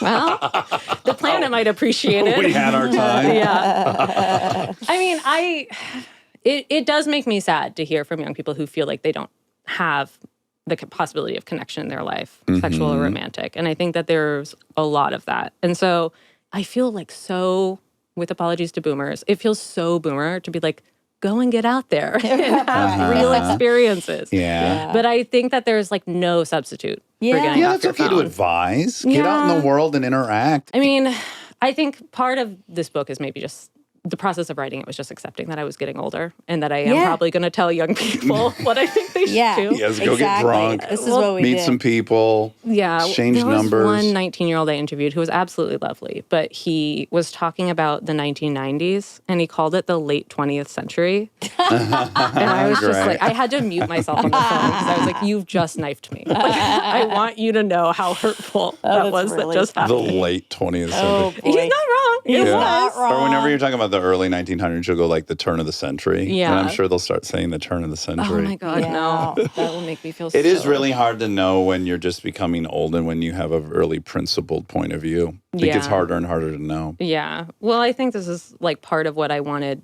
people to get out of this. It's like, this is what they're going through right now. Mm-hmm. And like, you should be able to, hopefully this like sparks a thought process on whether or not like you're getting old or this is a principled view Yeah, yeah. and like has more nuanced discussion than just like, why aren't these young people fucking? They've got to get out there. What's Like, wrong with them? Yeah, pull your boots. What is it? Pull your pants up. No, pull your pants bootstraps up. down. Pull your pants down. Yeah. Yeah. So I mean, it's also just so hard because it's so entangled with this political push to have sex at this time, that it's very hard to have a message to say, like, get out and have sex without it sounding very right-wing. Yeah. Yeah, I'm sickened by the notion this topic is politicized to begin with. Yeah, It's we can't let them predates take that. But sex is always political, isn't it? I mean, that's my stance that I'm building this whole book off of. You mean think it's historically? mixed. Historically, Hunting of and course. gathering, it's been political. Yes, of course. I mean, if you hooked up with someone as a cave woman, you're hooking up with a caveman for potentially protection. Maybe you're exchanging sex for the hunting and gathering and protecting of the brood. And like, I think that that is a political calculation if we understand, like, this is like about my function in society. This is about my community and surviving in my community. Oh, interesting. I think of politics as a bizarre abstraction, a story we came up with, and I think of survival as an intrinsic real thing. But doesn't politics determine who survives? Like, who gets to tell the story of how the survival happened? I'm saying politics were invented as we understand them 1,300 years ago or whatever. You know, we'll go to the Greeks 4,000 years ago. That's like a blip in the time we've been here. So when I think of politics as like angling for power in a institution which involves governance of the people, I don't know. I don't know if I think it's political. I think it's survival. Yeah, like they were trying to reproduce and make sure they had a partner that would bring in resources. So the survival is that political? It depends on how you're defining Political, Yes, yeah. because like there's politics in the workplace. That doesn't mean that it's right or left. It's how people are operating to get ahead or survive that situation. I think I'm very informed by the 1970s feminist tradition of consciousness raising. Are you guys Okay. familiar with this? No. It's very simple. It was during second wave feminism. You would have groups of women get together and they would share their personal stories about whatever was going on in their lives. Like, I'm a housewife. My husband doesn't do any chores. No chore play for me. And like, I feel really unhappy because I want to go to work, or like my kids have left the house or whatever. And the thing that happened is that people were realizing that these stories had commonalities. And they came to realize, like, the personal is political. Like, if something is happening to me and it's happening to you and it's happening to you, even though we're coming from different places here, there is some kind of political core that is driving. Product of a system. Yes. And Yeah, the product yeah. of a system is always shaped by politics. Yeah. And for me, I think of like politics as like participating in the body politic, which like we do all the time, regardless of whether we want to or not. And like, we have to understand that we might be thinking we're making a free choice, particularly around sex, but those choices have already been constrained for us by political systems. Yeah, so I'm with you. And I would define think that's politics and politicizing things as just like you're forcing issues into these two binary options of left and right. You've politicized it. It lands on one side or the other of the spectrum. And I don't think sex should be landing on the left or the right. I definitely agree with that. Like, I don't want politics to be like just about left and right. Yeah. And I think that like, but the fact of the matter is that the left has an opinion about sex and the right has an opinion about sex. So like, Yeah. it's already been politicized for you. Yes. And I'm urging everyone to reject that if you're on the left or the right. Just go out to a bar. Just get out there. Yeah. Pursue your personal desires with it and do not avail yourself to this stupid architecture that gets mapped onto everything. The fucking pandemic, that's political? What are you talking about? We're going to survive or not? You got to pick a side for that? You got to pick a side for sex? I just object to all of that. But that is the point, right? Like, all of it does get politicized, whether or not you want it or not. Like, Yeah. vaccines are politicized now. You know what I mean? Yes. Science is politicized And now. I'm screaming, I think the antidote is like, do not fall for that trap. Have your issue, think it through, consult your friends or people you respect. Do not look above you to see what side your party, how they've landed on this issue. I feel like we keep on devolving into like borderline arguments. Yeah. I respect you a lot, though, and I love your personality, and I think your book is great. Thank you. Yes. I love arguing. Yeah, So, okay. I don't know if that's coming Yeah, through. me too. Yeah. I just have to check in because, like, I enjoy it, and I wouldn't Yeah. want you to not enjoy No, it. I grew up in a family where we love to debate and Same. argue. Yeah. So I'm enjoying this. Okay, good, Yeah. good. But okay, so let's say, like, I was sexually assaulted in college, for example, and this is not to like take it to a dark place and be like, No, it's and not. now you can't talk about this No. because I was this is molested. my- I'll hit you with that. Yeah. Yeah, we'll go back at it. So I was sexually assaulted in college. I did not go to anybody about it. Like, Right. I didn't seek accountability. I didn't know that Title IX was a thing that could have helped me in that instance. And why was that the case? Like, why didn't I know that there were resources available for me? Yeah. And the answer to that is that, like, Title IX was shaped by politics. You know what I mean? Like, the resources that I could have had at that time were being shaped for me by an institution or not conveyed to me by an institution. So I was participating in politics whether or not I wanted it. Yeah. And if you look at the ways that we handle sexual assault, for example, on college campuses, we've created a system where it is very difficult for survivors to seek redress and to be able to have help and be able to flourish in their lives afterwards. Yeah. Sexual assault is one of the number one reasons that women leave college. Oh, yeah. And so, but then that affects like their entire life, right? Like if you Yeah. don't have an education, you probably can't Yes. make as much money. And then that impacts who gets to participate in public life. Yes. Mm-hmm. Because if you are like Disenfranchised from that experience. disenfranchised in Yeah. some way, then that has like a long reverberating effect. Yes. And particularly, like if you're a sexual assault survivor and you get disenfranchised out of public life, then that is a voice that could have been advocating for sexual assault survivors. You know, we could have had a better system set up for sexual assault survivors if we have more of those people being able to participate and talk openly about it. Yeah, agree. Yeah, Totally. definitely. Yeah. So it's like all of this like wave of stuff that just accumulates. And I wish, I mean, we might just fundamentally disagree, but I wish like I could opt out and just like make choices for myself. But it's hard to know. Yeah, it's hard to know. Yeah. But what you shouldn't do is be presented with a quandary, and your first thought is to check in with your party and be prescribed the groupthink of that party. Because bad news for everyone, they keep flipping. I can point to 9 different moments in time where you would have an opposite opinion if you're looking to your party to inform you. Like, you should really be soul searching and determining your values and your ethics and listening to people you admire and not just getting a prescribed plan from the 2 options. That's not enough options. You're going to be picking between 2 bad options. I agree with that. I think people should come up with their own values and see how they map onto politics. I really enjoyed this. The book is called The Second Coming, Sex and the Next Generation's Fight Over Its Future. Of course, it's well written. You're a great writer and you do it professionally, and it's wonderful and it's very thoughtful. And I'm really happy you took the time to do it. And I hope a lot of people read it. Thank you. Thank you for having me. Stay tuned for the fact check. It's where the party's at. We rolling with the homies? What?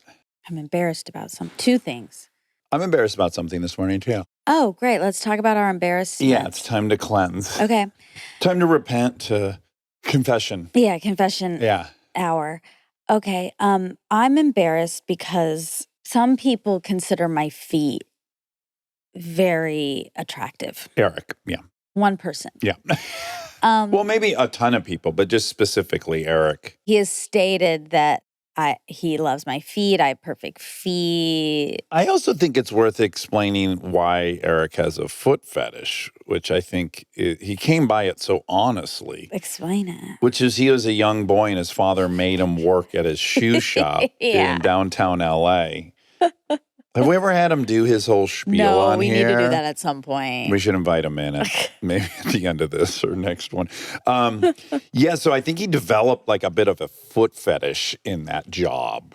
He had to sell these shoes and to women, and he, of course, He didn't sell any shoes to men. He wouldn't sell shoes to men. So, he came by it honestly, but he knows a lot about feet because of that. Well, he can look at someone's feet and go like 5.5. Like he knows because And he knows when they're more or less attractive than others. He's seen a lot. He's seen a lot. He's a bit of an expert. Yeah. Yeah. And he It's like if you make love to Warren Beatty and he says, you're the best. That says a lot because there's been tens of thousands of people. that's like when that massage therapist gave me a very nice compliment about my body. Right. It felt extra good. Yeah. Because he sees He sees bodies for a living. French bodies. French bodies. Anyway, so I knew I was going to be seeing Eric, and I didn't even think about the fact that I've let my feet go a little bit. I haven't got a pedicure in a while. Isn't that normally a winter move? Like if one maintains their feet, you probably could skip winter Oh, and then summertime pick it up yeah. because your toes aren't out a ton in the winter. Yeah. I just didn't have time to go get my nails done. Oh yeah, I didn't want to deal I with don't care it. if you've done your nails or not. Yeah. I wouldn't notice that type of thing. Well, I got on the plane and I thought, oh shit, I didn't get the pedicure. Wait, you thought that on the plane? Yeah. You did? Yeah. Okay. Also mixed with like, I'm going to be in bathing. Like my toes are going to be out. Sure. In general, but Toes- also Eric was going to be here. Toe and like, season. I don't want to ruin the illusion for him. Yeah. And I just remember because I hope no one can see on the camera. I think you should hold them up. No. I show my comb over. No, I can't. Okay, you're not can't. ready. I'm not ready. All the You way. did. You did last fact check. Have your shoes off and feet out. And you could see him, Yeah, on the wide. but you couldn't see up close. The problem is they're just not cut and the paint is all chippy. Mm-hmm. And I have a new scar on my foot. There's a lot going on. Okay. Okay, don't look. No one look. Everyone turn away. Well, now I Anyway. am fearing that people are getting a mental image of your foot mangled from like a mulcher. And that also is not the case. It's not the case, but it doesn't look good. Doesn't look good, guys. It looks fine. It might not look its best. It doesn't look its best. Okay. And to me, that means bad. Yeah.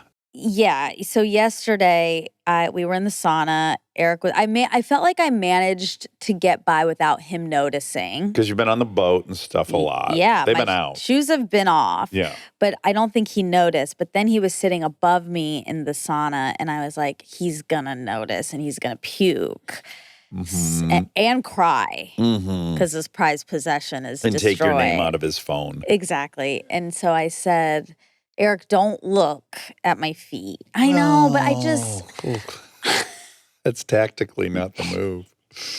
I wanted to get ahead of it. Like I didn't look at your feet at all. But if you said to me, don't look at my feet, all I would do now is look at your feet. Okay, well, you guys could just do what I asked and not look at my feet. No, that's not how people's brains work. Is they don't think about spaghetti. The very first thing you do is picture a big plate of spaghetti with red sauce poured all over the noodles. that It's sounds involuntary, yeah. Yeah, I said, don't look at my feet. I haven't. Oh, no. No, to be fair to me, that's not what happened. Molly called out somebody else's feet in the sauna as having a cute pedicure. And I was like, it's happening. It's all going to come out and I got to get ahead of it. And I said, Eric, I haven't got a pedicure in a long time. Don't look at my feet. So even more like they're messed up. Don't Yeah. so it's even more you want to see what's going on. Anyway. Eric, a couple of my toes are hanging on by a thread. I mean, Don't kind look. of. Anyway, he said, okay, I won't look. And then a couple of minutes later, he said, Monty. It was more of, if I could speak for him, it definitely was more like, you have a gift. I know. Why aren't you It was a good disappointment. steward of these toes? It was disappointment. Yeah. I would like know. to know if is it your toes he likes, the whole foot? He says pieces it's the of- whole foot. The whole foot. I wonder if there's certain pieces he more fetishizes than others. I wonder too. Yeah. I wonder if he's honing in on like just a side of your heel. And he's like, oh. Ooh. I mean, I have that when I think about people who I'm attracted to. There are like parts that are random parts, Yeah. very random, not the expected parts Right. that I like. Yeah. So anyway, all to say, I'm embarrassed by my feet today. Okay. And, That was one. Did you that say there was one. two? Yeah. My second embarrassment. Okay. Yesterday we were playing spades, and people who don't play spades don't know this, but there's a thing you can do where you accidentally play a card you're not supposed to play, and it's called reneging. Yeah. And it's I think very it's in a bad. bunch of games. It's certainly in euchre as well. Okay. Yeah. And it's very, very, very bad. And it's rare. Like I feel like I haven't done it since I first learned to play. 2020. Yeah. And I did it yesterday during one of the games, and it was so embarrassing. First of all, you shouldn't be embarrassed. But secondly, the manner in which it happened was uniquely audacious, which is you trumped clubs and you won. And then you immediately led clubs. Usually when someone reneges, it's like you find out 6 hands later. Right. Right? That's why it was so Disconnect. Right. Like I know what happened. There's no reason to explain to the people. Yeah. But I was out of something. Yeah. And so in my head, that's what you were playing. Mm-hmm. So I was ready immediately to just do that. Yeah. And it was not what you played, and it was a mistake. Luckily, I would have won that hand anyway, and then I did when we played it back. But still, right. it was very embarrassing. Oh, wow. and I didn't I'm notice taking that it hard. I didn't know you took it that hard. Okay, mine is worse than those two, in Oh, my opinion. A great. lot more culpability on my part. let's hear So it. yesterday was a big birthday celebration, Kristen's birthday. Yeah. And there were little things planned throughout the day, but there was a sauna-ing Yeah. and then leave for dinner. And at some point in there, when people get in the cold plunge and hot tub, it makes the water go out. And then the water level's too low. And then the thing's really noisy. So I was like, I got to fill that up with more water. So I went and got a hose and I turned it on as I was getting ready. And I turned it on and I was like, okay, I'm going to turn it off before we go to dinner. And I came outside to meditate this morning. Oh no. And the hose was still in there. Oh no. Yes, I have been overfilling it all night. I'm so bummed. Shoot. And then I mean, is it nothing's okay? broken. I just wasted a then ton of water. I mean, we're in a sea of too much water currently in Nashville. We're not in LA. It's I just okay. was like, I can't believe you left a hose on for 12 hours. It's longer. I'm exaggerating in the reverse. I'm minimizing. It was probably 14 hours. It's okay. It's not great. Well, That's a rough way for me to start my day. Like recognizing I made a big... I noticed you were in a little bit of a grumpy mood. Okay. I did notice that. I don't think I was in a grumpy mood, but maybe it read that way. Well, because I meditated and then I journaled, and I was able to kind of steer out of the flagellation. It's just so funny. Like that to me is a huge failing as a man. Yeah, and to me, if I did that, I'd be like, oh, of course no. I did it. I mean, no. I would think, oh no. But it's not like I did something bad. It's that I could have burned the house. Like, I go immediately to like, I could have left a candle on and burned the house down. Like, I have the capability of destroying everything. Yeah, yeah. And that scares me. I did have that moment where I was like, okay, well, it's definitely been flowing over the side, and is everything rutted out and destroyed ruined underneath? It wasn't. Also, it's your house. Like, it's one thing if you do it at somebody else's house. God, yeah. I know, it's so scary. Yesterday morning, I went, so we'll talk about 2 days ago, we had a big adventure on the boat, which we'll talk about. Huge. But in that adventure, I lost a shirt. Okay. And so then yesterday morning, I walked over to the boat to see if I could find the shirt. Mm-hmm. And it was closed. The boat was closed. Yeah. So I got kind of down. Yeah, you can crawl in there. Yeah, I got down on it and I was like, oh, I'll crawl in. And as I started to crawl, and then the whole, the boat was moving. Mm-hmm. And I thought, I don't know enough about boats to do this. Like, what if it moves and scrapes something while I'm in there? What if it's not, I don't know about tying. Like, what if it's not tied and then I'm floating away and I don't know how to get your boat back? Did you have your phone with you? No. And so I panicked and and it was like, if I ruin Dax's boat, like it is the end of our friendship. So I wouldn't even really care. If I ruined my boat, I'd hate myself. And if you ruined my boat, I would be very quick to be over it. Believe it or not.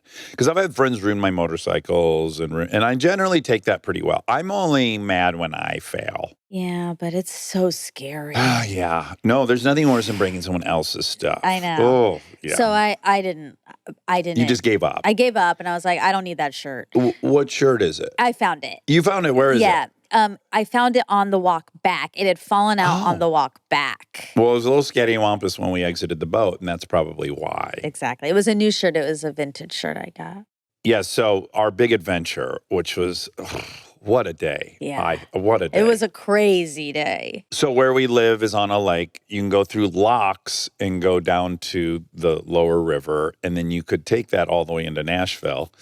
And I want to say that the TWA officers I was dealing with in the break room or office of the restaurant, one of them had said to me, like, it's 26 miles once you've passed the locks. Right. So a lot to think about there. What are we going to average? How much fuel do we need? Yeah. How long is that going to take? Blah, blah, blah. Yeah. So we had to race to the locks because the locks are mostly used by these huge barges. Yep. And it takes hours for them to load all the different barges into the locks. You might need to tell people about the locks. I had no idea what they were. Okay, great. So locks help connect two bodies of water that are at different elevations. So if you imagine one swimming pool is 20 feet higher than the next swimming pool below it, they build this chamber between the two. And what you do is you open the doors on the higher lake and the back doors are closed. All that water flows into the lock, so it's the same level as the upper lake. Then you close the door of the upper lake. You go then in you and then let you close the all door. of the water out of this big chamber. Yes. And then when it's all out, they open the doors and you're at sea The level lower or the lower river level. And there's a lock master. All this stuff's new to me. There's a lock master who controls Thank the God. locks. I was glad he was there. You're glad I didn't have to operate the No, I locks. just wanted some oversight. Yeah, I didn't hate the oversight either.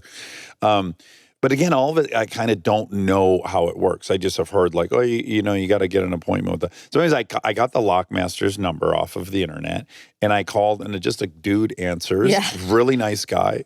And I was like, hey, I want to go through the locks in my pontoon. Yeah, okay, great. And I said, when should I come? He's like, you can come anytime, but we do have a barge coming in at 11. And that'll be 2 hours. So basically, the locks are taken for 2 hours. That wouldn't have worked for our whole scheme. Anyways, we fly across the lake. We get gas. We make it just in time. We go through the locks. The locks are incredible. They're very cool. So much cooler than I was expecting. I thought we were going to drop down like 20 feet, maybe. And we dropped down 60 feet. Yeah. We dropped down 60 feet. We did the math. And we looked it up on the internet. But the locks are 400 feet long and 87 feet wide and 60 feet deep. And if you add all that up, that's 15 million gallons of water. Yeah. What's really cool about the locks we were thinking about is they require almost no electricity. Everything's just gravity's doing everything.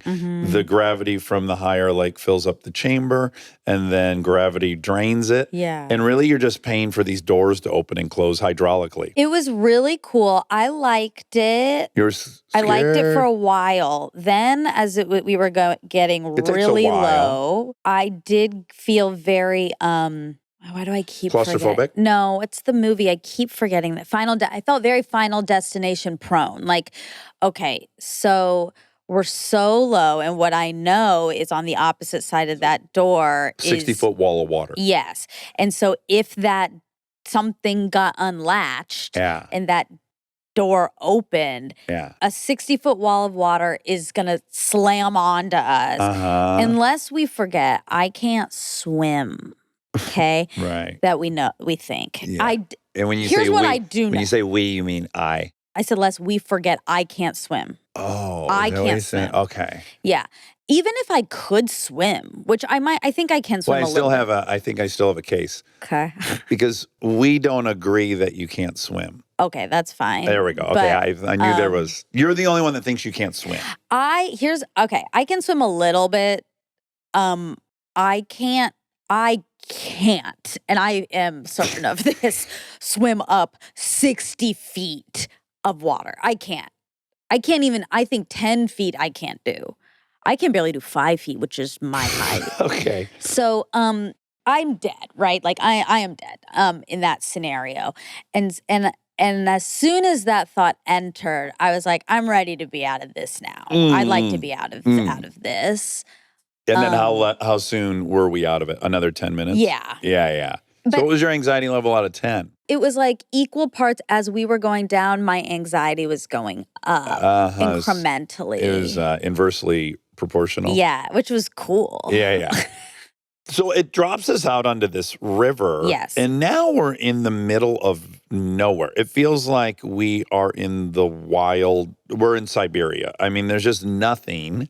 And it's a really quaint, it really reminded me of the St. Joseph River in Sturgis, where I used to go canoeing with my Pippi. Just the most beautiful scenic boat ride. It was nice. It was definitely so there was a girl at the house earlier that morning who lives here and you weren't here for this, but she was like, "What are you guys gonna do today?" And we were like, "Oh, we're going into Nashville on the boat." And she was like, "Oh." Oh, wow. And then like a minute later, she was like, "You guys are really in for an adventure."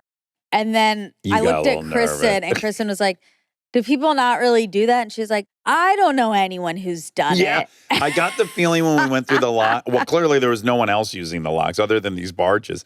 When we were in the locks, I was like, nobody does this. Yeah. That lives on the lake, or very few, clearly. And then there were no other boats on the river. No, and then we never saw anyone on the river. That's Yeah, we what- went 26 miles on the river and we didn't see anyone. So we were definitely doing something novel. But I loved it because you're seeing the back.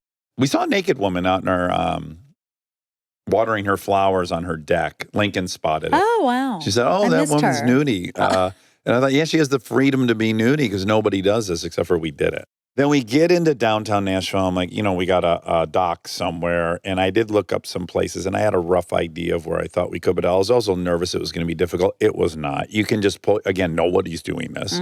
Pull your boat right up to this dock, right Yep. under the pedestrian bridge that leads into Nashville from the stadium. QR code, registered, Yeah. code to get out of the locked gate. So easy. It was easy. Yeah. It's easy to stop being astounded by where we're at technologically, but that's incredible. Yeah. And then we walked into town. It was 350 degrees. Yeah. We walked over to what I think is one of the best burgers in Nashville. It was a good burger. Yeah, the One Hotel has an incredible restaurant. We had a wonderful lunch. Everything's great. Went shopping, which I normally hate. Yeah, you bought pants. I bought pants and sunglasses. Wow. That's the most I've shopped in a decade out in public. It was weird to see you shopping. Ding, ding, ding. These pants are one of the Those things are the I got. pants. Yeah, they're nice. Perfect day. Perfect day. And then we decide we're going to get back on the boat. And then now I decide we're going to go to single bimini mode and try to make a little time back. Yeah. Because it took about 2.5 hours to get there. It was a hike. Yeah. And so we come back again. Everything's honky-dory. I call the lockmaster. He's like, "I'll lower it for you." It's so easy. I can't believe how easy it is. Now we get into the locks this time. And now we're rising up 60 feet. And that takes a bit longer. Yep. Quite a bit longer. And the entire time we're rising, we're in this cement cylinder box, noticing lightning's picking up over the lake. The clouds are getting pretty dark. We're still a good half-hour boat ride to the house once we get. Hour. Well, I think we had about an hour left. anyways, by the time we get on the lake, now it's getting gnarly. And not only is it getting gnarly, where the clouds are at, I know if we haul butt and because the river snakes around, we're going to be in a different area of all that cloud. Like we're incentivized to get through it quickly because we're going to be on the other side of it. So now we're pinned going 40 in a pontoon boat. 44, actually. What a machine. Starts crazy downpouring. There's lightning everywhere. I'm only comforted by the fact that there's like 10 different jet skiers still out and 3 or 4 other people fishing. And I'm like, well, hopefully the lightning will hit the rod before it hits my children. It was harrowing. From your perspective, what was happening? I was driving. Yeah, you were driving. Rain just blasting in my eyes. Yeah. It was painful. I had to put a shirt on midway through. That's what made it hurt. The rain hurt.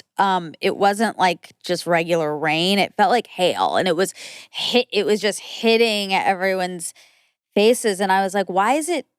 Because we were in the back and we were technically covered. And I was like, why am I it made no sense. Like it was coming in from the side. In the front. And the front and the back at one Yeah. point. So then I got under a towel and I was just like under this towel. But very quickly, the towel just becomes 100 pounds, right? It's just like a weighted water towel on you. But it did help with the hail on the face. Yeah. I really did think we were experiencing hail at one point because the raindrops got so big. They were like the size of your eyeballs, some of them. I feel the like it raindrops might are have huge. been And I'm like, hail. gee, are we transitioning to hail right now? Yeah. It's also fucking cold at It that was point. freezing cold. Yeah. And I was like, at one point, it felt like someone was just taking the buckets of water and just pouring it. I was like, why? Why are my underwear wet? Exactly. The whole thing is Why just is my wet. anus wet? Yeah. How does water gotten everywhere? Like I just sat in a puddle. Yeah. Anyway, it was rough. And I was like, we're just gonna I was thinking breathe several through different it. times while I was driving. Yeah. This is a challenge for me. Of course. Yeah, like this is painful Yeah. and you got to see it through. Yeah. I mean, you just have to imagine it's like a good 35 minutes of that experience before it let up a bit. Barely. Yeah. But I was thinking, if I know this is serious, what does Monica feel like back there? Yeah. And I had mentioned I'm aware of lightning. Uh-huh. Very aware of it. Because it was a thing, like, as you know, I'm sure, but maybe not because you were more adventurous, but it was just always a thing, like, get out of the water. Immediately Yeah. if there's lightning. And Yeah. also don't be near trees. Don't be near, like, there's all this stuff. And I'm like, oh my God, we are like primed. And I just did the math quickly. What are the options right now? No, that's, I You know. can't go to shore. Yeah. We're going to go to some stranger's dock. We'll still be outside with lightning next to now trees, which I don't think is much better. It's bad. And then we're Yeah. going to sit there, and that storm may stay there for 3 hours versus half hour of hell, but be out of it. So to me, it was just like, oh yeah, you have one choice. You just gotta pedal down and get through this. I know. I guess. Yeah. I was like, I'm just gonna breathe through it. Kind of immersion therapy for you. I You don't need any immersion. I hate being cold for one. I just hate being cold. Yeah, you like being hot. I love being hot. I can stand a lot of heat, but I Yes. can't stand barely any cold. Almost no cold. And I hate being wet in clothes. Oh, sure. Well, I don't think anyone likes No one that. likes Yeah. No one I don't likes think that. you're unique in that. No one likes that. There's no way to know people's sensitivity levels, right? It was a great snapshot of personalities because I turned a corner midway through. Mm-hmm. I was like, this is rough, man. It's freezing. It hurts. I can't see. I have to keep my eyes open and look forward because I'm driving. Yeah. I'm just getting blasted. And my sunglasses were I had this gap between the visor of my hat and my sunglasses that I was looking between. Yeah. And it was pelting it. But then Eric, Lily, and Lincoln Mm-hmm. answered the call of the wild. Mm-hmm. They were like Lieutenant Dan in Forrest Gump. Mm-hmm. You know, he's on top. They have that huge storm. He doesn't have his legs and he's at the top and he's just like yelling, "Bring on the storm." Yeah. They were dancing at the front of the boat. Yep, they were. Spastically, having a great time. And I thought, I think that's a better approach. So then I stood and I started dancing while driving and it did help a ton.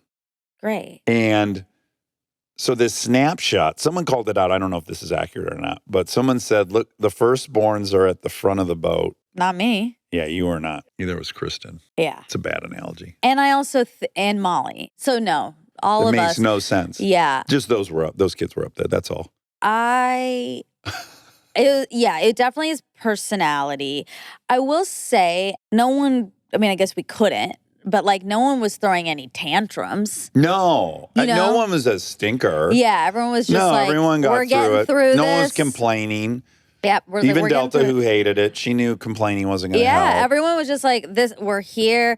We got to get through. We got to get through We it. got another 35 There's no minutes point in of waterboarding doing anything other than just whatever you need to do to get through this thing. Yes. Yeah. Yes. So, yeah, it's just a funny snapshot of all of our different wiring and our dopamine levels and whatever else. Yeah, it was funny because at one point when the towel was so heavy, Yeah. I was like, is it worse? Is it worse under here? So then I poked my head out, and that's when I saw they were dancing and stuff. And I was like, oh, that's cute. And I thought for half a second, I was like, should I just do that? But I was like, I can't. Like, I can't. It's not in you. I'd be lying. I wouldn't really be feeling happy. I would just be like, I'm doing it so that people think I'm cool. Oh, I think it's that thing that they found out in that study where they're trying to document all the different facial expressions, and they learned you can I know. give yourself emotions with your physicality. Yeah. And so I think in that situation, my brain caught up to my body. Yeah. But you're already more likely. I'm a little more primed for that. Anyways, we got back. We made it safely. And you got us home safely. it was an adventure. Mm-hmm. Oh my God, it was so fun. It was a big adventure. I guess my question is, you're out of your comfort zone in those situations. Which ones? The boating situation. Yeah. But is it the kind of thing where you're out of your comfort zone, but when you make it through it, does it feel good or? That's a good question. Like, because, and again, I know you and I evaluate life so much differently, but it's like, I am immediately grateful for those situations. They're so memorable. We were all so in something together. There's so much magic that's happening throughout that. And in 30 years, we'll go, remember when we were coming back from Nashville and they were dancing at the front of the boat. Like, that is what it's all about for me. Right. And maybe, I don't know what my fear is, like, that if you're just like, everything's smooth and honky-dory, it just blends into nothingness, and then time moves really quick. So I'm just very activated by those. Yeah. Stay tuned for more Armchair Expert, if you dare. Let's take a minute to thank our presenting sponsor, Audible. With Audible, the leading audio entertainment app, it's easy to discover new stories and ideas while going about your day. Yeah, and with over 1 million audiobooks, Audible originals, and more, it's basically impossible to run out of things to listen to. Plus, there's just something about audio storytelling that hits a little different. Yeah, it really does. Especially Audible originals that feature performances from celebrities and top voices. It's like watching a movie in your head. One on my list is Treasure Island. Aha. Which is an Audible original drama. It's a timeless tale of pirates, lost treasure, maps, and mutiny. What more could you need? That sounds really fun. I'm more of a psychological thriller girl myself. Yeah, you're dark. Yeah, I'm dark and I'm broody. And I've been hearing all about the author Frida McFadden. And I love that I can listen to her audiobooks on the Audible app when I'm commuting, taking my walks, as you know, or just like doing laundry and chores. Well, with Audible, you can find the genres you love and discover new ones. There's more to imagine when you listen. And to make it even better, Audible has a special offer for armchairies. Sign up for a free 30-day Audible trial, and your first audiobook is free. Visit audible.com/Dax. That's audible.com/Dax.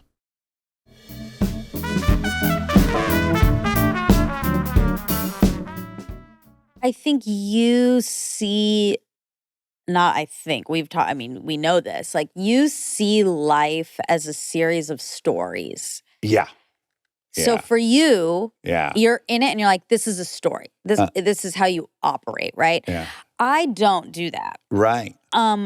Yet I also have a billion stories. Yeah. Right? Like yeah. I don't feel like my life is without that. Yeah. We already have the answer for this. Okay, let's hear it. Because the stories that are impactful for you, the threshold's just way lower. So it's like, and this is what we joke about, like your Seinfeld stories. Yeah. It's like kind of nothing happened, but so many things happen Yeah. because how you're experiencing it mentally. No, I couldn't get to the store. Right. You know, he's like, and then I knew I couldn't go in there. Yeah. Those things. They're more psychological. What I'm suggesting is like me in 60-mile-an-hour winds, rains with in my eyes is you looking at the laundromat, not knowing if you're going to go in there because there's a guy in there pulling his hair. So it's like, does that make sense? Yeah. Yeah, like when you correct for our level of what arousal we can handle, I bet we're hitting virtually the same point. But it takes a lot more for me to feel scared of the woman screaming on the street. She was scary. Right, but for me, I almost wouldn't remember that. I'm never in the moment thinking this is a story. But I am okay with that because I think I am present in the moments. Yeah. And then later it will come up or something as a story. Yeah. And then that's fun or whatever. But like I don't know. Yeah, you don't crave it. I don't crave it, but And I'm you're like, not- because I don't have to. Like And you're not evaluating your life by it. life is gonna happen whether I'm aware of it or not. Yeah. There's gonna be stories. There's gonna be things that happen. I personally don't need To instigate. exactly. Yeah, I yeah, know yeah. it's here. I know it's Yeah. coming. I'm not worried. I'm never worried like we don't have anything to talk about. I just Yeah, know yeah, like yeah. I'm not ever worried about that. Yeah, And- I'm not worried I'll have nothing to talk about. But what I will do is like if I left here and I hadn't gone through the locks and done the river to Nashville, I'd be very disappointed in myself. I would get back to LA and I'd be like, I wanted to try that. Yeah. I wanted to tackle that. So I'm like, oh yeah, that's a challenge. That's like a fun little mild. I mean, when I'm acting like I climbed Everest, but it's unknown and that's exciting. And I That's would very be exciting to super you. disappointed in myself if I didn't do it. I know, and that's what's so funny. Like, I also have things like that. They're not adventures. Yeah. But it's the same thing. It's like, oh God, like I was here and I didn't go to this restaurant that I like know is Right. there and I can't go to normally, or a store or a walk through something or I don't know. Like, Yes. I have the same thing, but it's very different. They're not adventure based, or they are to me adventures. Yes. But they're not like yours. They're not high arousal. Correct. Yeah. I am, as you know, reading the Mark Twain book. Yes. And ding, ding, ding. what? My shirt that I lost is Mark Twain. What? It's a picture of Mark Twain. Oh, and it it's like, is? yeah. Oh. And it's like a repertory theater put on a Mark Twain play. That's what the shirt is. Oh, Weird. wow. Well, he was a riverboat captain on the Mississippi. I was thinking about that as we were driving on the river because he's obsessed with the river. Also, whatever. But this guy, I'm reading this book. He's back and forth to Europe so much in the late 1800s. Yeah. And you want to talk That's about a guy who's like, wild. you think our little jaunt on the lake was crossing the Atlantic in the 1800s multiple times. You I have know. to That really is be so hungry for crazy. adventure. Yeah. And then once you're there, you're traveling in all these crazy ways. You're not getting on a car or anything, you know. I know. Horse. Yeah, all kinds of shit. And yeah, he just was constantly in Europe. I'm like, that's a crazy, back then, you're making a 3-month decision to go to Europe. Exactly. Yeah. Exactly. Yeah, Molly and I were saying that when we were in the boat. We were like, God, this is like how people got around.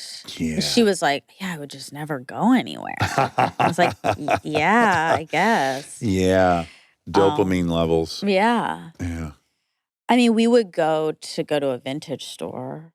Yeah, if there was like a 90% off rose sale on the other side I'd go 3-month boat ride for that, for sure. Well, I loved it. Good, yeah. Yeah, it was a fun adventure. Want to do some facts? Well, I do want to say really quick that I did get a huge cut on my finger. Oh, yeah. Yeah. Another cut.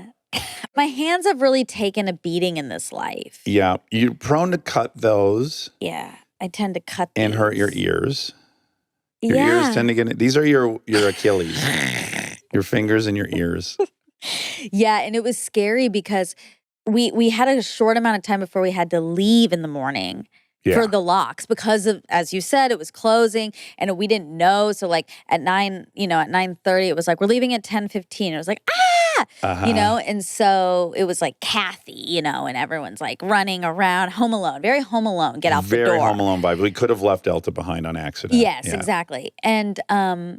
And I have a little pocket knife on my keychain. It's very cute. Oh. It's tiny and adorable. Can you bring it through carry-on? I didn't.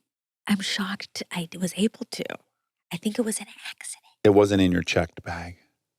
We're so sorry, TSA. I'm so sorry. So anyway, I was going to wear an outfit that it was new, so it had tags on it. Yeah. So I used the pocket knife to Cut the tag cut out. the tag, and I did a big slice. Oh. But then I was like, oh my God, because we had to go. Yeah, and but you I might need to go to the emergency room. I know.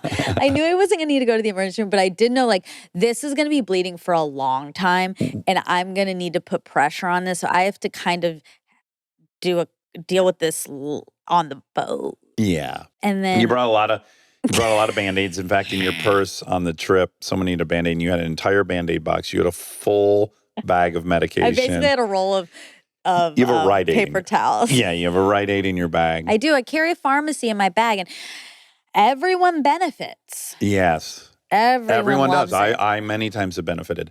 One other thing I think I want to say, we're having a fun marathon. It kind of happened accidentally. Yeah. Everyone gets to pick a night, what movie we watch. Yes. And Lincoln picked Mission Impossible the first night. Yep. I think 6 we watched, MI6. Yeah. And all of us were like, this is So fun. fucking great. Yeah. Really fun. And then I think maybe because we had watched that, it suggested other Tom Cruise movies. And then we started talking about like Tom Cruise. No, I know exactly how this happened. And she deserves a lot of credit for this. On that long boat ride, Lily, Erica Molly's daughter, who invented Turkey Christmas, magic Secret Secret Turkey, very creative young lady. Very. She said, I think Tom Cruise should open up Tom Cruise's Cruise. Yeah.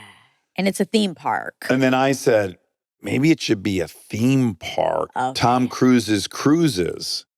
And so the theme park is his entire career, which he, by the way, guys, he has enough movies to make a theme park. There'd be Mission Impossible ride, Minority Report ride, so on and so on. Top Gun. Days of Thunder ride would be incredible. Yeah. We said Rain Man. Kristen said Rain Man could be like the sensory area. A sensory area, Yeah. yeah. It's a good idea. So then Tom Cruise's Cruises became a funny joke. And then Dahlia said, you could also do a show about the people that work there called Tom Cruise's Cruise members. Cruise members. Yeah. Tom Cruise's Cruises Cruise members. Yeah. Crew members. Yeah. No cruise members. But in pursuit of all the theme park rides, we kind of started digging into his movies. And then all of a sudden we were like, fuck, A Few Good Men was so good. Yeah. Oh my God, was that movie good? Yeah. So then we watched A Few Good Men and we were all riveted. First time I'd seen it. Was it? Yeah. What did you think of that? I loved it. I mean, it won Best Picture. This isn't a revelation, but Loved it. tonight maybe we're talking Rain Man. There's so many good options. There's so many. I think Jerry Maguire. Yeah, Jerry I think Maguire. the kids will like Jerry Maguire. They will. It's a great film. They're not getting enough love stories. Jerry Maguire is Yeah. a great love story. Yeah. Yeah. Classic. I was thinking, I was like, my God, Tom Cruise is a part of so many classic lines, whether he's delivering or not. He is a part of so many. You had me at hello. Yes, you can't handle the truth. Like Yeah. the risky business. Whatever he said in that one. Yeah, he says some famous stuff there. I mean, really, that's just the visual that's so famous. But he's part of so many iconic film moments. Oh my God, yeah. More than anyone. Anyway, he's a movie. He's We just found out he's a movie star. He's a movie star. We just figured that out on this trip. Yeah. Yeah. If you haven't heard of Tom Cruise, check out some of his work. Easy to find. Okay, yeah, let's do some facts. Okay, so this is for Carter Sherman. Great talk. She studied Gen Z sex. sex. Yes. The sex among recession. the Gen Z. Yeah. Very interesting. And I liked she her a was ton. really cool. Yeah, she was really, really cool. And we debated a lot. And I had to ask her in the middle, wait, do you like debate? I should have done it beforehand. Right. She was awesome. Yeah. Really enjoyed her. I really like that first name for a Carter, woman. me too. Yeah. Me too. And that's one of my facts. Oh. She said she thinks it's a common name in the South where we currently are. So that's a ding, ding, ding. Yeah. Now I have up here, and this is the Social Security website. They would know. I guess. I can pick names by year. I mean, No. year and state. So what should I pick? Well, how old was she, do we think, roughly?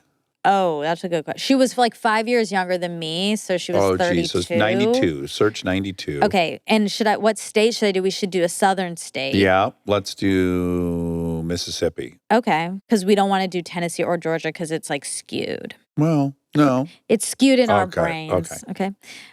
So 92. The problem's going to be, can you specify female, Carter? These are 100. No, I'm not looking at that. And now I'm just doing Mississippi from 1992. What are the biggest names? Oh, okay. Now I'm a little confused because this is top 5 names by state for selected birth year. But then this doesn't have, I'm going to have to go 100. Okay. 92. No, Yeah. start way higher. No, I'm sorry. Oh, the year.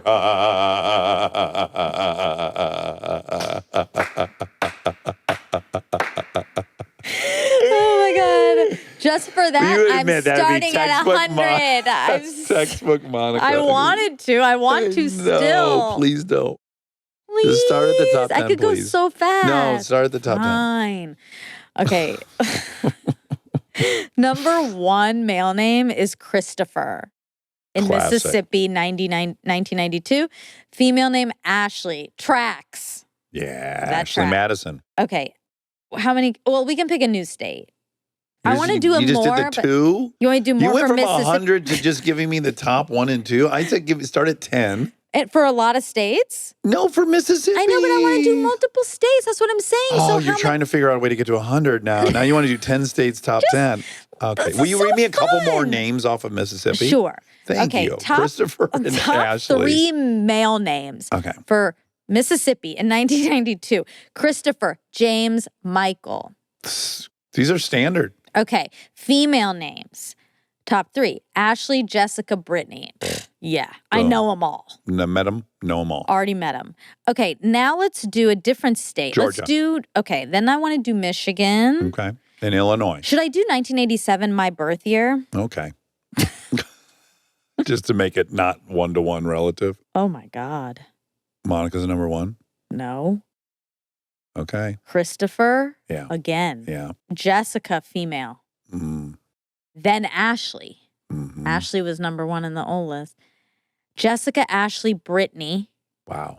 Christopher, Michael, Joshua. Joshua. Yeah. Did you know a lot of Joshuas down there in the Joshes, South? yeah. Okay, let's do Michigan when you were born, 1975. Or if Dax was the first name. Okay, Michigan, 1975. Way back when Dax was coming out of the vagina. Well, we don't need to talk about Laura LeBeau's Oh. vagina. your mom's. Your mom's vagina. Okay, top 3. Michael. Michael's hitting that top. Biblical, baby. Jason. That's new. Christopher. Oh, Chris banging. Christopher. Okay, girls. A name for any season. I guess so. Top 3. Oh, Amy. Let me guess because it's just Okay, growing that's up. fun. Yeah. I should've Amy, guessed. Julie, and Sarah. Amy's number 2. Oh. That was good. Jennifer is number 1. Sure. That's classic too. And Heather is number 3. Oh, I had a stepsister named Heather. What was the other one you said? I said Julie, Amy, and Sarah. Okay, Sarah is 12 and Julie is 14. So you're pretty God, good. Julie's 14? Yeah. Did you know any How Angelas? about Carrie? Carrie is 21. Oh. That's good. These are still like, this is top 100. You won't even let me say. Will you do 4 through 10? Harnish. Yeah, I met so many Haranouches. I dated 2 Haranouches before I was even in high school. I wish I dated a hair niche. That sounds beautiful. It does sound nice. Yeah. I was trying to quickly go from 100. It was Sharon, Misty, No, Jody, I didn't Courtney. ask for 100. It's 10. 10. This isn't your opportunity to do 100. 10. When can I ever do 100? On my birthday? You've done 100. Everyone loves it so much. Everyone always writes in. It says more 100+ lists. Okay, 10. Rebecca, Kimberly, Nicole, Lisa, Melissa, Michelle. Lisa. I'm surprised Lisa's not higher. Lisa's 7. That's pretty high. Melissa, Michelle, Angela, Heather, Amy, Jennifer. Okay. Now I feel like I kind of want to go back real quick. And do what I asked you to do in Georgia? Yeah. Which but is I know top I 10. already know, but I want to do top 10. Yeah. Okay, 10, 1987, Georgia. You know, there's a lot of lists are top 10. Yeah, I don't actually, it's like Okay. not enough information. Yeah, But I think it's the okay. most popular kind of list. Is top 10. So 10 females. Lauren, yes. Sarah, yes. Amber. Oh. That one's interesting to me. Heather, yes. Tiffany, Jennifer, Amanda, Brittany, Ashley, Jessica. Yes.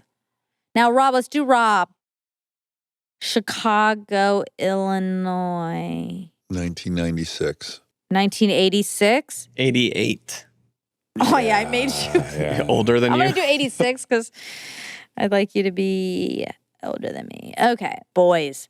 You're not going to like this, but I do want to add we've accomplished nothing because our goal was to find out if the names were different in the South, but we've not used any of the same years. So we've Georgia. really learned nothing. We did Georgia, but we didn't do Her the year. same year. Carter's year. Okay, I'll go back. Hold on. First, Oh real my quick. God. Christopher, Matthew, Michael, number 1. Matthew, number 2. Christopher, number 3. Robert, number 13. 13. That's better than what we have. We have And nothing. Lucky. Anna Baker's preferred dozen. That's right. Now, the girls, Jessica, Ashley, Amanda, Jessica, and Ashley, my God, they really hit the U.S. Jessica Chastain. The Simpsons Jessica Simpson. took both of them. Okay, now Jessica I'm going to go Anish. back. What did we say her age was? 92? Okay. Now, Georgia, 92. No Carters on here. I think she means more like it's an old Southern name. Well, and I there's a think big that's gap right. between it's more popular in the South and it's in the top 10 in the South. Well, it's not on the top 100 in Georgia. I guess let me look at Tennessee real quick. Let's take a look, Andy. Wow, you can look at 100 names and But Carter would be in Georgia because President Carter's from Georgia, and that's not there. Okay, Tennessee. No Carters in Tennessee okay. in the top 100. Dominique makes the list, but no Carter. Hmm. All right. Well, that was really fun. That was great. Did we need to look at any more states? No, I think that's Oh, I do want to Oh, just want to look at California. Wow. Xavier. Oh, wait, I didn't Salamander. No, 7. that's where you think you're so funny with California being so weird. Chris, Michael, Tony. Michael, Daniel, Christopher, Jessica, Ashley, Stephanie. Michael, Daniel, Lisa. Okay, well, I think this is fun. If anyone wants to look for their name, go to the Social Security website. The other fact is that there was a huge sim moment because this episode is the same week as Seth's episode. Both Seth and Carter went to Northwestern. So this is an accidental Northwestern week. Oh my God. Congratulations, Northwestern Week. Yes. Unifile. I got to say, out of all those elite schools, that one's at the top of my interest level. Yeah, It feels it's- very artsy. It is artsy, I think. And then I have a lot of friends who went there and they're all cool. Yeah, I think they're super smart, but not snobby about being smart. My friend Jen, who went to Northwestern, said, and I didn't say this, Jen said this, that it's the place you go to when you don't get into Yale or these Ivies. So it's still a very, very good school, Yeah. but Yeah. it's not Ivy. So that would line up with what you're talking about. Yeah. And I went there. What? Zach Braff. Oh, wow. Okay. Yeah. And the last fact is that you're not Zach Braff. Although we just had an Army Cherry tell us that she had a crush on Zach Braff, so that she had no choice but to kind of That's have right. a crush on me. Yeah. Yeah. I thought that was great. That's great. Okay, that's it. All right, love you. you.